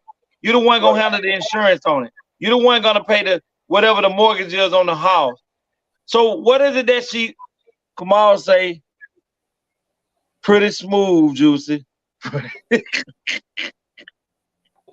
You're the one who's going to carry the brunt, and no matter what. But like Tayama always say, we're looking at it from a multi-million-dollar status when we should be looking at it from our status. Because if you're bringing in because 6 figures, let's say you're making $100,000 a year, your significant other is bringing in $40,000, $50,000 a year, that's decent. So if you're the person that's telling the significant other, you don't have to pay bill, I got it. Never that. So you okay with them splitting bills then? Yes, but it can't be 50-50 because if I'm a millionaire and you're only making $1,000 there, we can't pay 50-50. But Tony, they're both multi-millionaires. I'm talking about and that's why I say they are being used. Right, I'm speaking about Anthony. People. Because they both are capable of paying 100.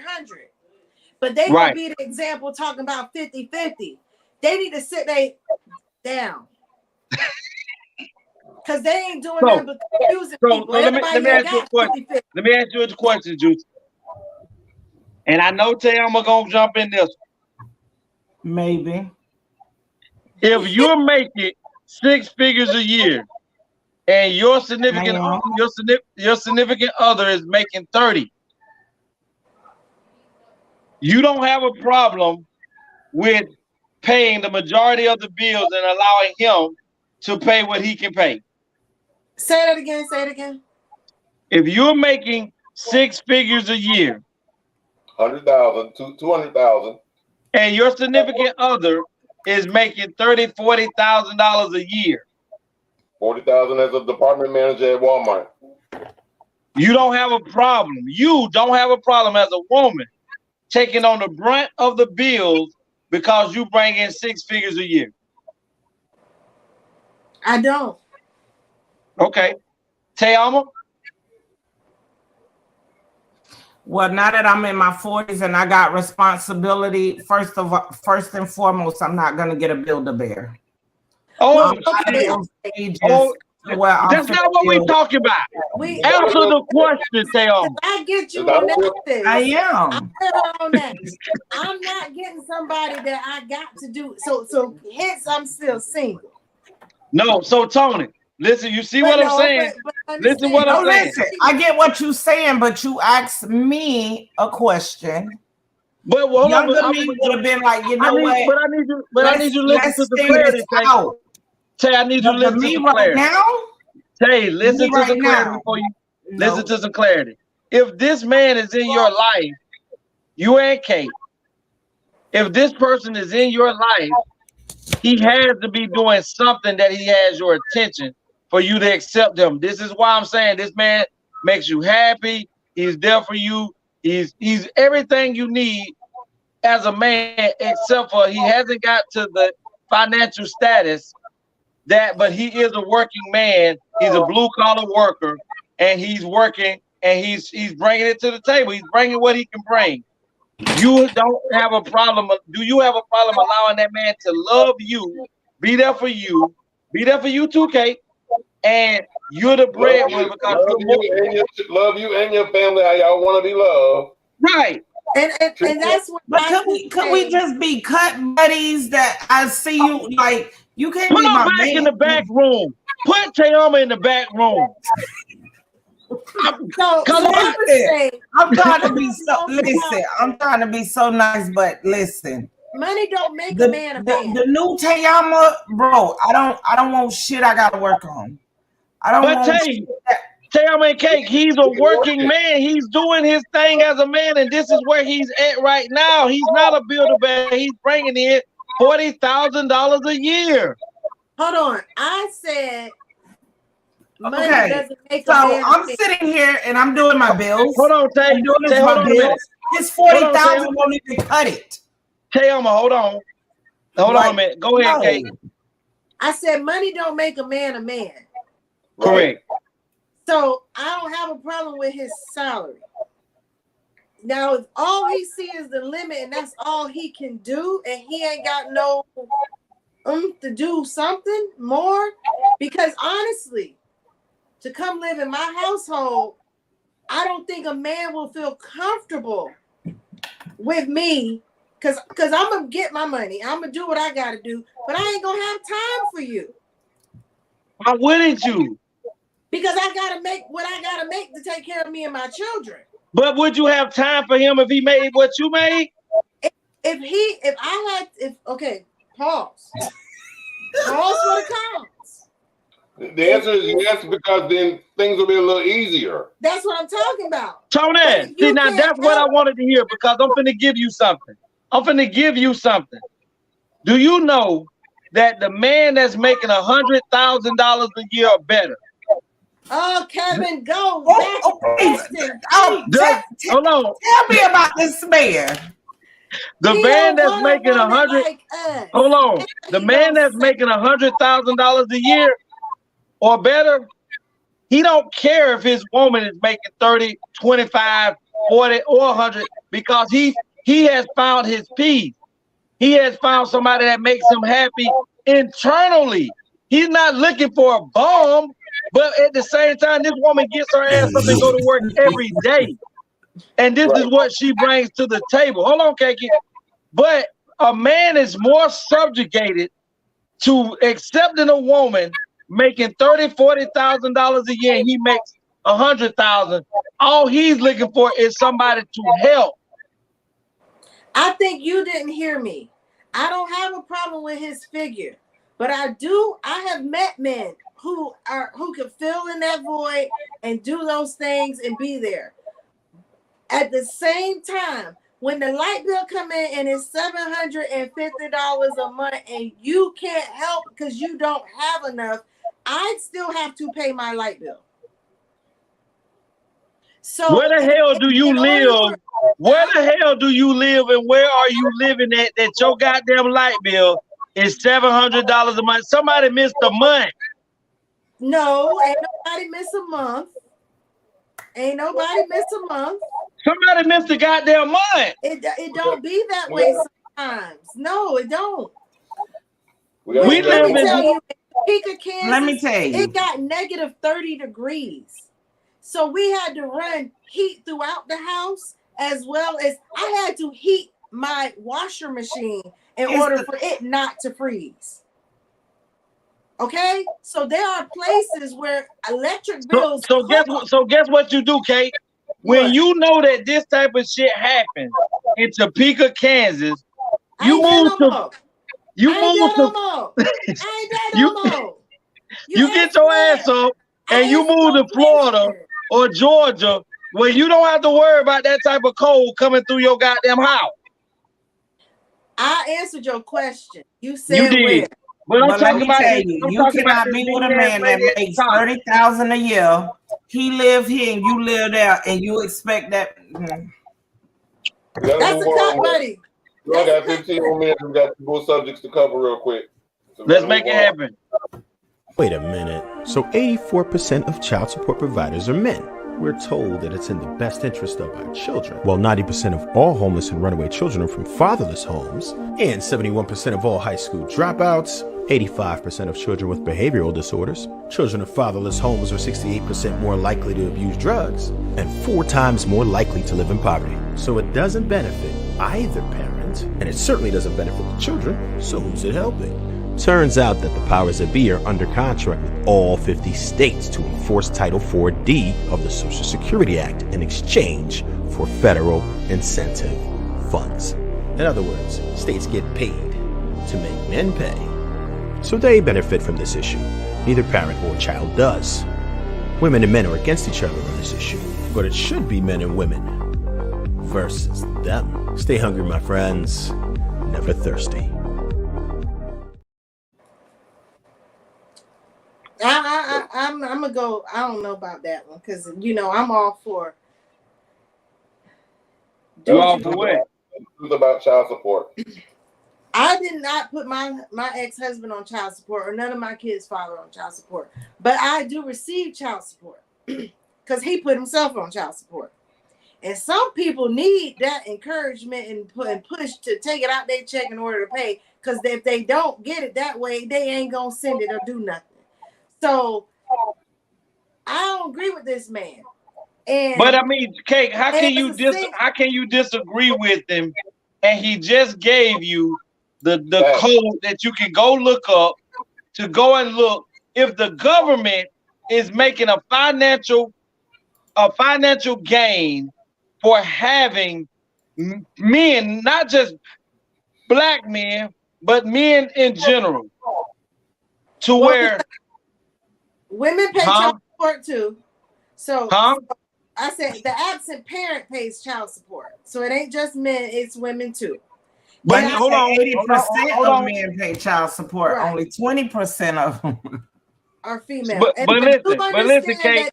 But listen, Kate. I hear you when you say the absent parent.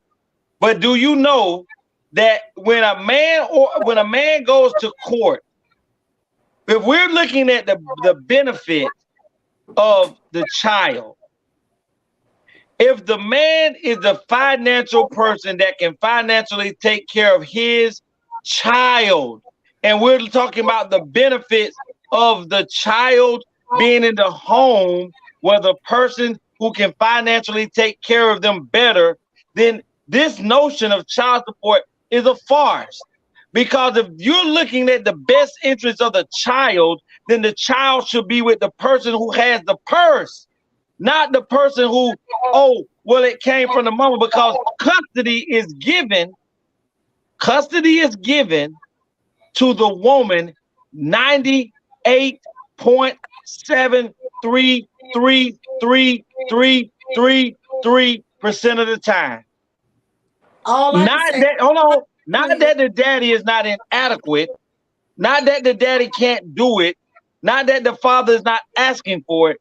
It's just the structure of the court. So if I have the man on child support who already has the financial funds to do it, the government makes more money by having 4.7 men on child support. When they put it in that account, the government takes $20 of it, and you multiply $20 times 4.7 million people, and you will see how much benefit the government makes for allowing child support to be the way that it is.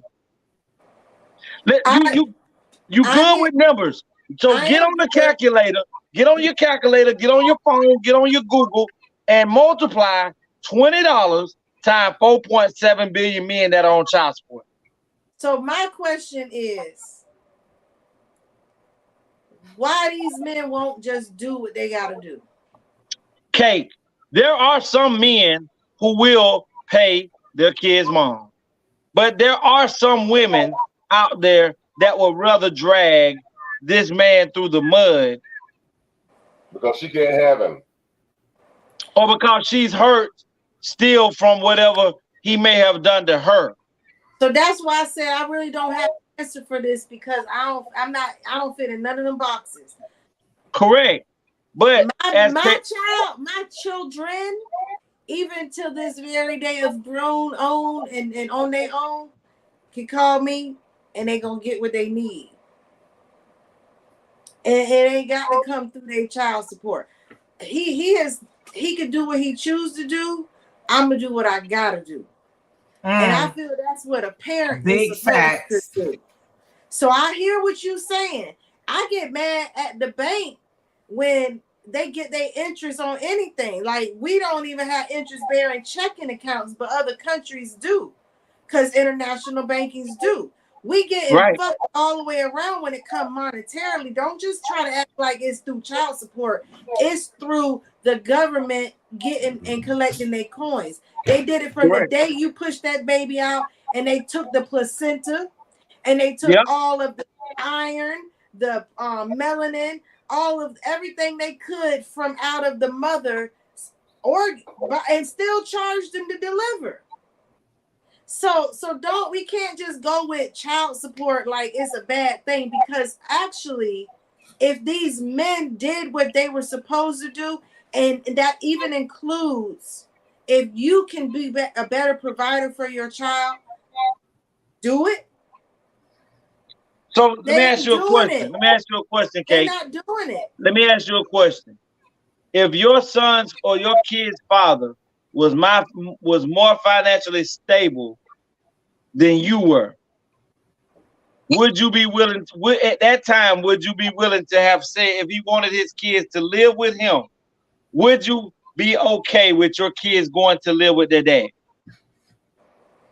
Hell to the motherfucking no. Don't even ask me over here. Then you have totally proven my point. But let me tell you something. Ain't no man gonna outdo me.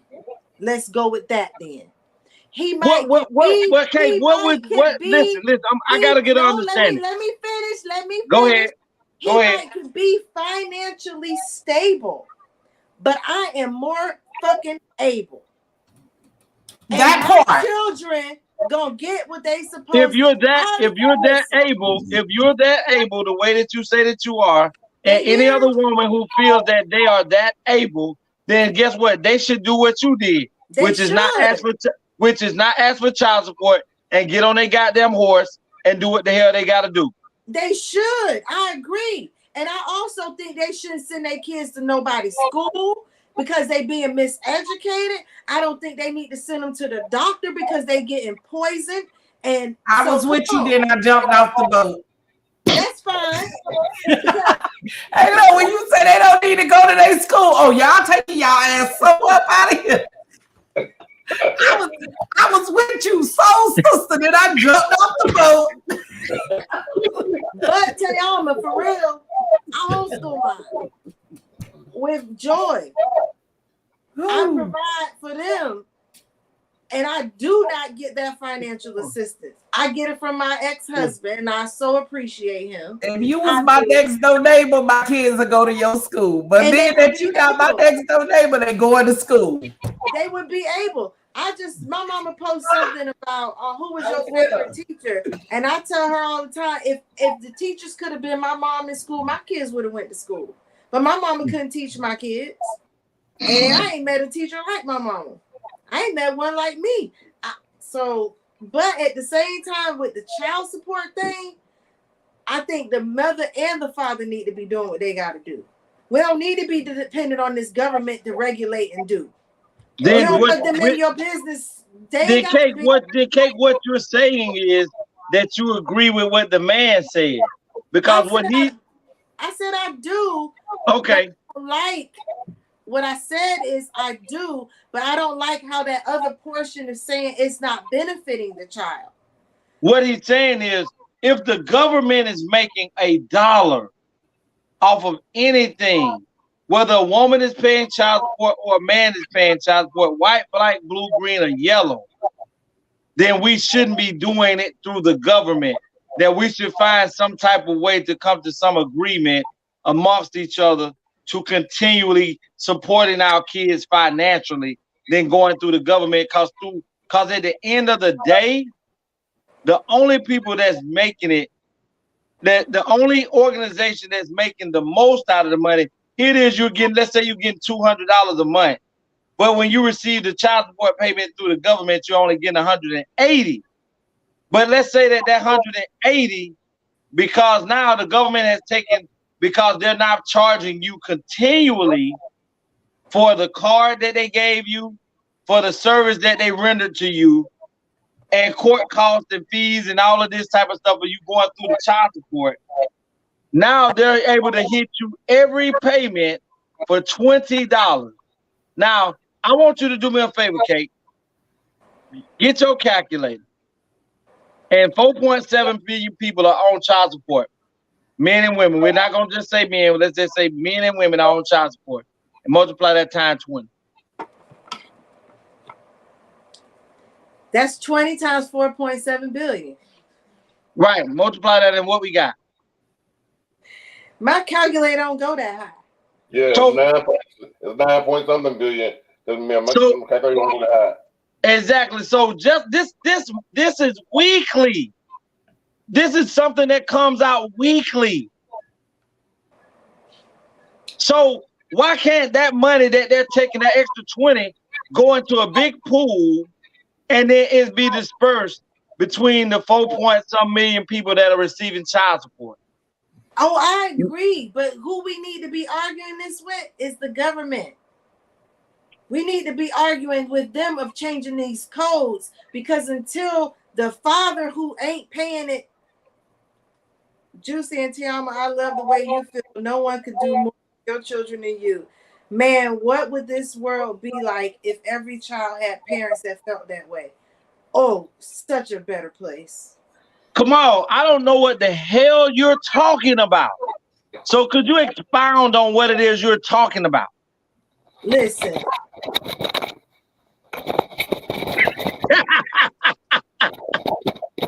Definitely. Tony, back it away a little bit, Tony. Let me see what it is you're doing. Back it away, now show it. Show it one time. That's what you wiping his nose, because that shit is full of brown shit. Yes. You know what? Ain't nobody got time for y'all at all. Because if we gonna what you say, 400, how many 7 for what? $4.7 million. Okay, so if how many people? 4.7 million people. If 2.25 billion people, we ain't gonna ask for all of them. If some of them said, I understand that I can do it, let me do it, or because half of them be too busy and they got so much they got to do. Here, do what you got to do and alleviate the government being in their business. Talk to me then. But these men or women, they not doing that shit. That's why they on it. Let me ask you a question, Kate. Tayama. How much do you think it takes to take care of a child a week? My child? I ain't talking about the over the top shit. How much does it take to take care of your a child a week? For Tyson, it's hitting about $325 a week. Somebody get off the goddamn pot. That's you. Okay. You know what? Put his ass in timeout. How you gonna ask me a question when I just gave you daycare, food to go to the daycare, but listen, if you're paying a portion of it and the father is paying a portion of it, it's not that much. Okay, so for me and let's bring this back. I'm finna say this one time for the people in the GD section. What do Tayama pay for Tyson a week? So basically you need 140 a week. So basically you need 140 a week. Pretty much. And okay, so you tell that's fine. That's not extravagant. That's not extravagant. You're asking for 140 a week. That's But I not ain't asking for. extravagant. Let me tell you, I don't ask for nothing. I swear on God, I don't. Well, ask we know you don't, but we're talking about the topic, and we know you don't, Okay, and but we know on Judy the don't. topic, if dudes will come out their pocket to want to, you know what? I can't even say that because I did meet this stupid situation where dude was trying and girl was like, I don't want that shit. Then she went to them people when you get less money. I don't understand. Yes. Yes. Listen, y'all can't put me in these conversations because I'm too gangster for it. I'm not gonna ask you to take care of my seed. You know, every day you get up, you got you know your kid need that. Nowadays we got Zelle, Cash App, and all that. You used to mess with her, so you know her Zelle, you know her Cash App because you got her number. You can shoot that shit and be like, "Oh, this is for my jet." We don't even gotta have a conversation. But being that you did not do that, guess what? That was something you didn't fucking want to do. I'm not gonna go get some people that I don't know. First of all, I gotta get them my name, my social, my jet social, and then turn around. They want to be all in your business for 2 pennies. One thing for sure, 2 things for certain. You never have to let a kid know who has been there from day one. Well, I can't tell you, your daddy did. Hey, look, your daddy in the military. He brought you all that stuff over there. I hype that nigga to be your bestest hero. But one thing I'm not gonna do is run behind a grown ass man that know that it take cash for him to live.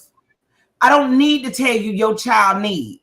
You should automatically say, Bim, let me shoot this to shorty to make But let me sure. ask you a question. Let me ask you ain't cake. Let me ask you a question. If this man came and was shooting you $60, $70 a week, I'd be grateful and thankful. But Tay, you and Cake are what they call an anomaly. Legacy. Yes.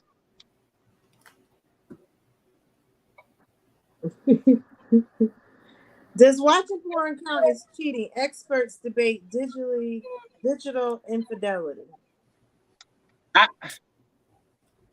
Well, Legacy don't like the chef, so hell yeah, that's cheating. I'm sorry, bro. Man. Listen.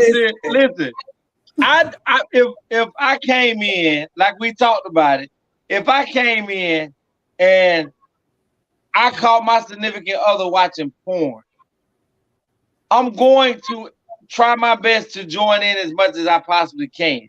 No, that's not the question. The question is but I'm finna get to it. It is cheating when Legacy do it. But I don't think that is cheating because no other man has physically touched my woman.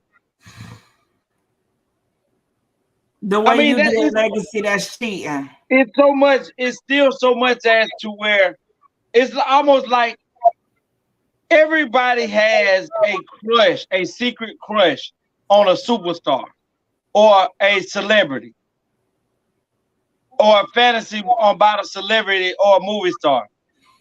That doesn't mean that my woman doesn't like me or love me any more or less because she has a secret crush on Denzel Washington, Brad Pitt, Will Smith, Samuel L. Jackson, or whoever it may be. That man ain't probably gonna ever meet my woman in life. So no, I'm not getting mad because she went and looked at porn until I got home. Now, I thought about what we talked about on the show last week.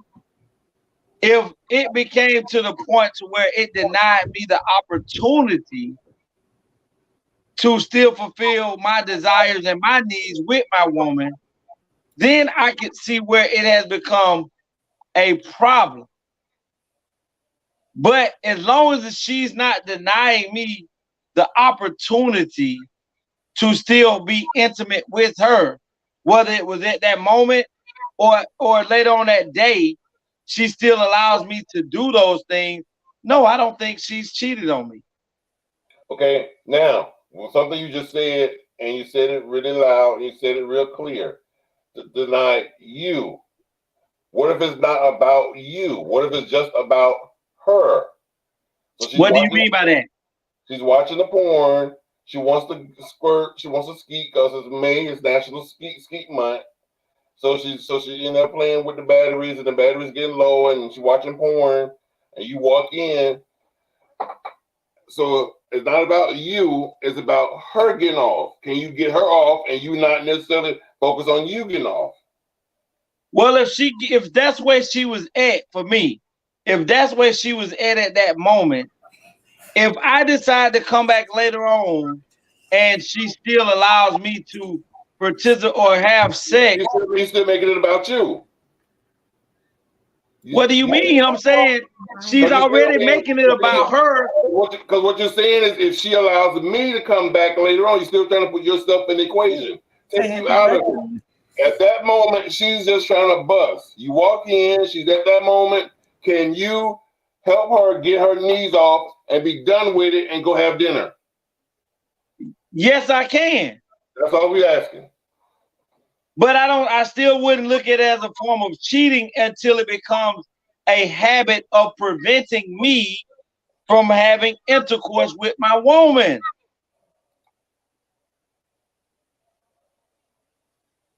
Kamal say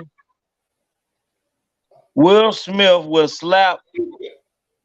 No, Will Smith won't slap my lady. That won't happen. They'll be talking about go to commercial. That's what they'll be saying. Go to commercial. I'm not with you, crazy. Yeah. And guess who coming on the stage with me, Tony? Tyson.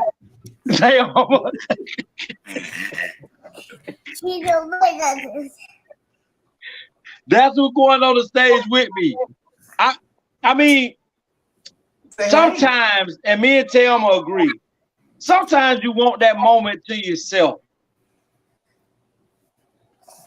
Hey, Tai, sometimes you want that moment to yourself to where you can be able to just enjoy that moment. It has nothing to do about I love you any less. It's just that this is where I'm at it right now.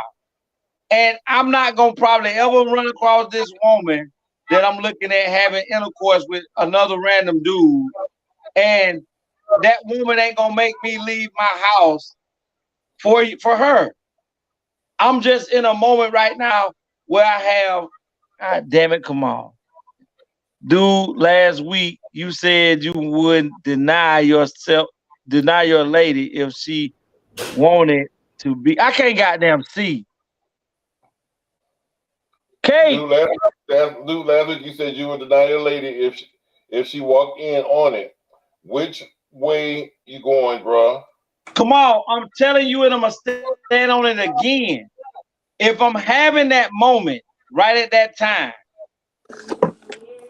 it's not about it's just me at this moment. So I don't have a problem if I'm not cheating.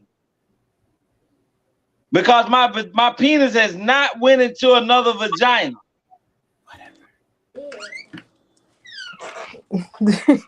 But it ain't trying to go in mine. You cheating. I can't go in yours if you're not there. No, we said last week if she walk in, you was like, babe, let me finish. I'm already about finished. I'm already about finished. Okay, so let me sit on the head. What the fuck you mean? Well, if you could catch it before it's sweet, then you can do that. But if you don't, just know that I got you later on tonight.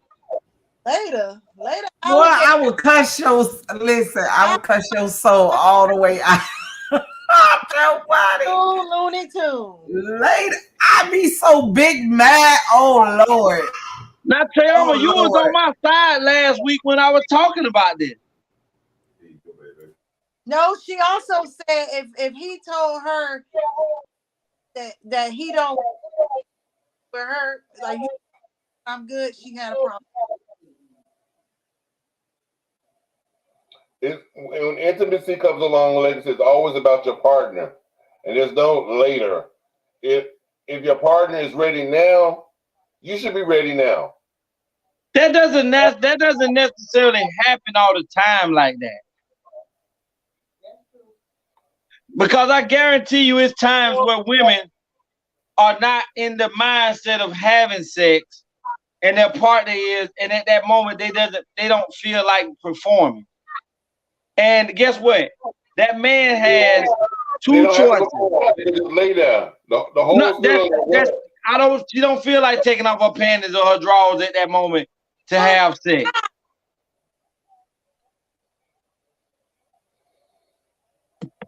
She doesn't feel like it. So it doesn't mean that she don't love you. It doesn't mean that she don't want to be with you. It just means at this second, I'm not ready to do this. And it doesn't mean that she... Put it in your throat.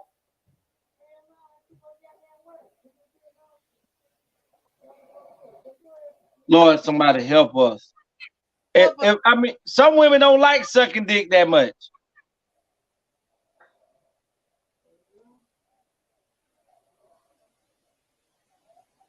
He said that much. Because there are some people that love their dick sucked every day. But when the woman decides that today is not the day that she feel like sucking it, do a man divorce her or walk away from her because today she don't feel like sucking it? No. Exactly. So the day that that man feel like he's not into the point of being intimate with her at that moment doesn't mean that that man doesn't love her. It just means that at this second, I'm right here. The same way she has the right to tell him, I don't want to suck no dick right now.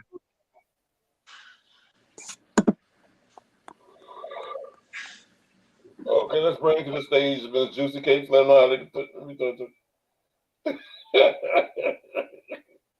Because if your man came home from work and went and took a bath and came out and he wanted his dick sucked, are you going to stop what you're doing to suck his dick? Yep. Hell yeah, that bitch rock hard. I'm all in. No. We ain't talking about rock hard. He wants you to make him hard. He not talking about rock hard. We talking about he wants you to make him hard so that he can get ready to bust. Are you going to stop him from nutting in your mouth?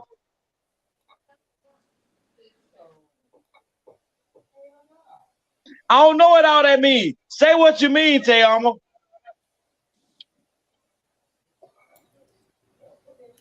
Yes. What? So you're gonna stop him from him enjoying his pleasure? No, not stop him. Allow for him to enjoy his pleasure. So you're gonna just take it? It's not. See, that's the part where I don't understand these relationships. It's not a just take it. This is your duty as a spouse, as a person you love. You are supposed to give unconditionally what they need. Preach it. Thank you. Preach it. I have no argument with your standpoint on that, Juice. It shouldn't be, oh, I need to ask you if that's what I want to do. You're there to facilitate the needs that I want, right? But legacy, that also means that everybody don't need 3 hours and 40 nuts before you get your one. Don't listen to Tony. Yes, they do. Don't listen to him. Listen, keep Tony, go back over there. Go. Keep on with the keep on. Listen. Whatever floats your boat, make it keep on floating. Tony, you heard it from your sister. Tony, you heard it from the ladies on the ATL. No, nobody want no 5-minute man. No, what I'm saying is, listen to what I'm saying, ladies. He thinks that's the criteria every time. And sometimes it be that way. Sometimes. But if he want it bust all over his face, I'm in it to win it. What the fuck you? But you just agree with me that sometimes. You didn't say all the time. I don't know. All I know is on the topic, if I caught my significant other doing her thing I don't have an issue as long as if it's later on she's turned me on and I'm still thinking about what I saw. And I want it when later on when we go to bed, as long as she don't stop me later on, then I have no issue with it. Well, ladies, let me help you. First of all, your man should have enough. Your man, not these fuck friends. Your dude. I put my name on it. He put his name on it. Dude should have all them videos of y'all in there. So he working out with that. Exactly. So you can't really get mad at you. But how many women you know? I mean, how many women you know are okay with making videos with their significant other, so that he can have it in his phone, so that if he wants to masturbate or play with himself, me and all my crew. Well, you know what's funny? A lot of people don't even take this so seriously, but significant other. Put that up on the screen. The significant. That says sign if I can't. That is the person who is supposed to be you. So it ain't nothing they can't do that you can't do. They supposed to be that to yo-yo. Somebody read Kamal word. These ladies are particularly quiet as you talk about women that don't enjoy the magic stick. What the hell wrong with your past partners? Kamal. Listen, I don't know, Kamal. I haven't had nothing about his magic stick, so I don't know why or what they saying about it. It ain't magical.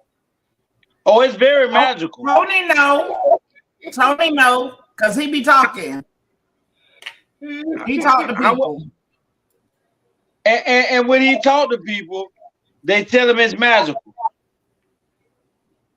What I do understand and realize is something ain't right for anybody to complain about being like pleased and satisfied. Now, if it's not satisfying, that's something different. But I don't think that they in something not be satisfied. So it throws me off. It throws me off. Nope. Now, I know some people that are in relationships and they're not sexually satisfied. But what is the word? Sexually they're starved. comfortable or they're settling based on this person actually do stuff like, I don't know. It's convenient.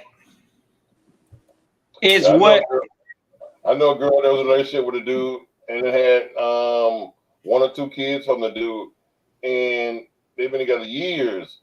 She's never come. He's never made her come.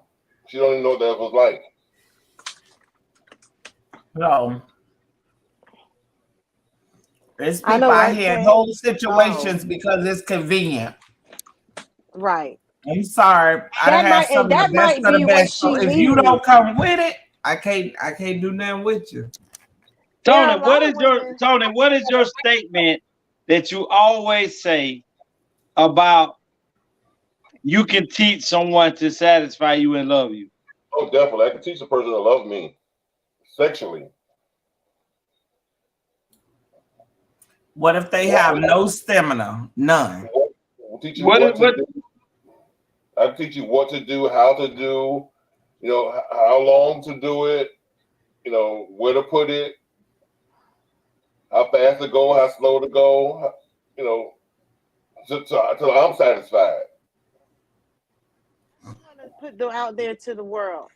Okay, that's why I think I like dating people that already come well seasoned.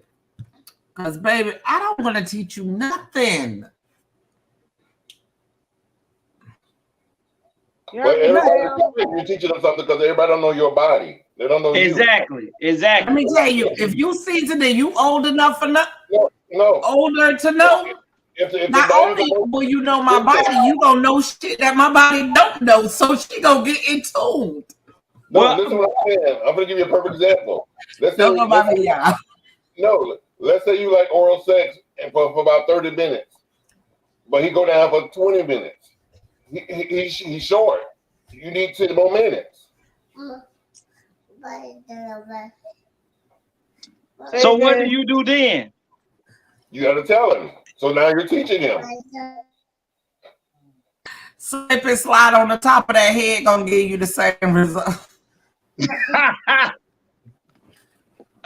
I just feel and don't ask me questions because I'm gonna give you real answers. Tay, being that I'm a man and you're a woman, and we have to understand that you can't please every individual the same way because they require different things. The same way that a woman may, like Tony say, may enjoy getting oral before sex is what get her off or get her lit to the point to cause her to masturbate. I mean, not masturbate, but cause her to orgasm more. And if that man doesn't know that, and his mindset, the last woman or two that he's been with, he's just dove on top of them and put his penis in, and now this is what he's been doing. But that's not what you're used to. That's not what you're required of. So therefore, in order for him to get to the point to be able to completely satisfy you, you have to be able to tell him, hey, eat it first. I need you to be down here and get these goblets. At least 30 minutes. And I was just about to say, ladies and gentlemen, everybody who watching, have a conversation before you lay down. Because that's the point. Exactly. That's the point I'm making. And in that conversation, what you're doing is teaching. Right. Informing. Because you're telling them what you like and what you don't like. That's teaching. Yeah, I'm finna see me on the news. And actually, she might not want to use the word teaching.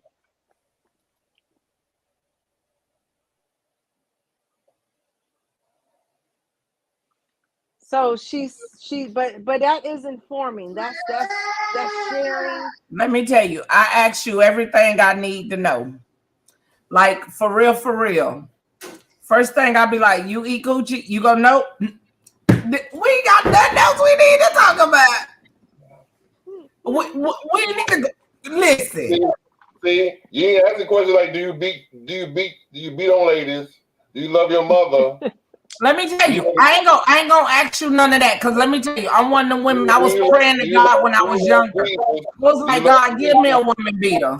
And let me tell you, because I was gonna beat his ass to the point of no return. That's what I was at kickboxing. Do you eat coochie is what you want to know. Yes. But let me tell you, listen, and don't sit there and fake the front talking about, oh, you this and oh, you that. Man, if that shit is bad, you would never enter, because I would get up and be like, you know what, fuck this, get the fuck up. Okay. I'm very rude. So me too. Brutally honest. I will be so honest. You try to get your man up, he won't even rise if you get my timing wrong. So listen, Linda. I asked the right questions. But nah, of course I'm not gonna ask you, do you hit women? Because as soon as you hit me, that's gonna be your last hit. But you're supposed to ask those kind of questions in the beginning. Are you abusive to women? But what man gonna really tell you, yeah, I knocked my last bitch, I knocked her into the yesteryear. I met this one dude like that. You know what I'm saying? You know, like, y'all, I love my baby. He brought me his toothbrush talking about mommy teeth. Oh. Teeth. All he wanted to do is brush his teeth. Okay, teeth. At 2 years old. 2. You know, a fresh 2. Well, listen, we are way over time. So we're gonna have to end here. I don't know if Legacy lost signal or what, but if he comes back, then great. If not, so happy birthday, Legacy. Yes. Birthday. You know what I'm saying? I wish Don Allen was here to sing for you. Yes, indeed. That would have been awesome. You know. But anyway, so let them know where to find you, Juicy. You know, I meant to send you a whole nother write-up next show. You can find me here every Tuesday and Friday on the ATL show. We'll do it afterwards. Go ahead. Find me here every Tuesday and Friday on the ATL show. Around 9 o'clock-ish. You can check me out on Facebook in Nicole Purse, Instagram Miss Beautiful, or keep at me. I'm coming back, TikTok. I'm coming for you one of these days. Miss Juicy Cakes. You can hit me up on my website, set up a consultation, and I'll be so glad to help you with all your homeopathic and wellness needs. Until then. Yes. And Brother Legacy, like I said, he just lost signal or something, but you can find Legacy the Great on Facebook under Dream Williams, YouTube under Legacy the Great. His email is legacyunlocked@mail.com. His cell phone number for auto lockouts, issues with your vehicle, motions, filings, legal filings, and advertising for the ATL show. You can call him on his cell phone at 229-630-7615. And of course, we're going to take you over to Tyson's mama. For sure. You can reach me on IG at Tayama01. You also can find me on Facebook at Tayama Copeland 1. Also, make sure to check out Just in Time Accessories. JustinTimeAccessories.com. We have the bling and everything in between, so please check out my website. And you also could call me at area code 954-873-6659 for business purposes only. And of course, I'm yours truly, the hostess with the mostest. I'm Anthony Brown. You can find me on all social medias. That's Facebook, Instagram, Twitter, and YouTube. You can find me under Anthony Brown or The Anthony Brown Show. Also, I ask that you follow my Facebook page is called Anthony the Writer. I'm on TikTok. I'm also on Facebook Reels as well. And for business purposes, you call me at 561-768-3710. And words to live by wholeheartedly is you got to grind until you shine. I didn't prepare an afterthought because Dorman Legacy is here to do that. But all I got to say is let them have it, Juicy. ATL. 28 grams of moss, 28 grams of moss. Little people the kings, little people the kings. Y'all ain't ready for this, y'all ain't ready for this. Yeah. I'm the champion, I'm the champion, don't know why you can't wanna wait to be with the speed just to give you cats a chance to eat. What you got for early didn't finish the plate. Now that I'm back, you rap cats are gonna have to wait. Been gone a whole year, still nobody got the leadership or the heart to even feel my spot. I'm the champion, must I say it again? The best in this rap game and I continue to win. See, I'm allergic to that, losing makes me sneeze. Like you phony rap cat, I'm about to make it squeeze. Bring your whole crew, nigga, I'ma swallow that. So when it pops off, ANC is on a holler back. It's 28 grams, nigga. I've been running this shit. So anything in front of me can fuck around and get hit. I follow you rap cats, so you niggas my sons and I'm the truth. Why? Cause I'm the motherfucking champion. I'm the champion. I'm the champion. I'm the champion. I'm the Still rep the A&T, but I carry my throne. God bless is the child that can hold it home. And I am that child, as you niggas can see. Cause ain't another rapper out there better than me. And this goes to anybody trying to steal my spot. I'm number one in this shit, so number one you got. So when you gas scream, y'all is the best, I laugh. Like really, you cats don't really know the how. You do the math, and that's yourself who really great. Then add it up and watch it equal up to 28. So that's the then cats know who really the done. I'm overall, I let you niggas fight for number one. See, I put that on my life, put that on my son. Gotta stay the best of people leaking trade lunch. And my throne and I'm the key. You can put that on my heart and I'm the God. Cause I'm the motherfucker champion.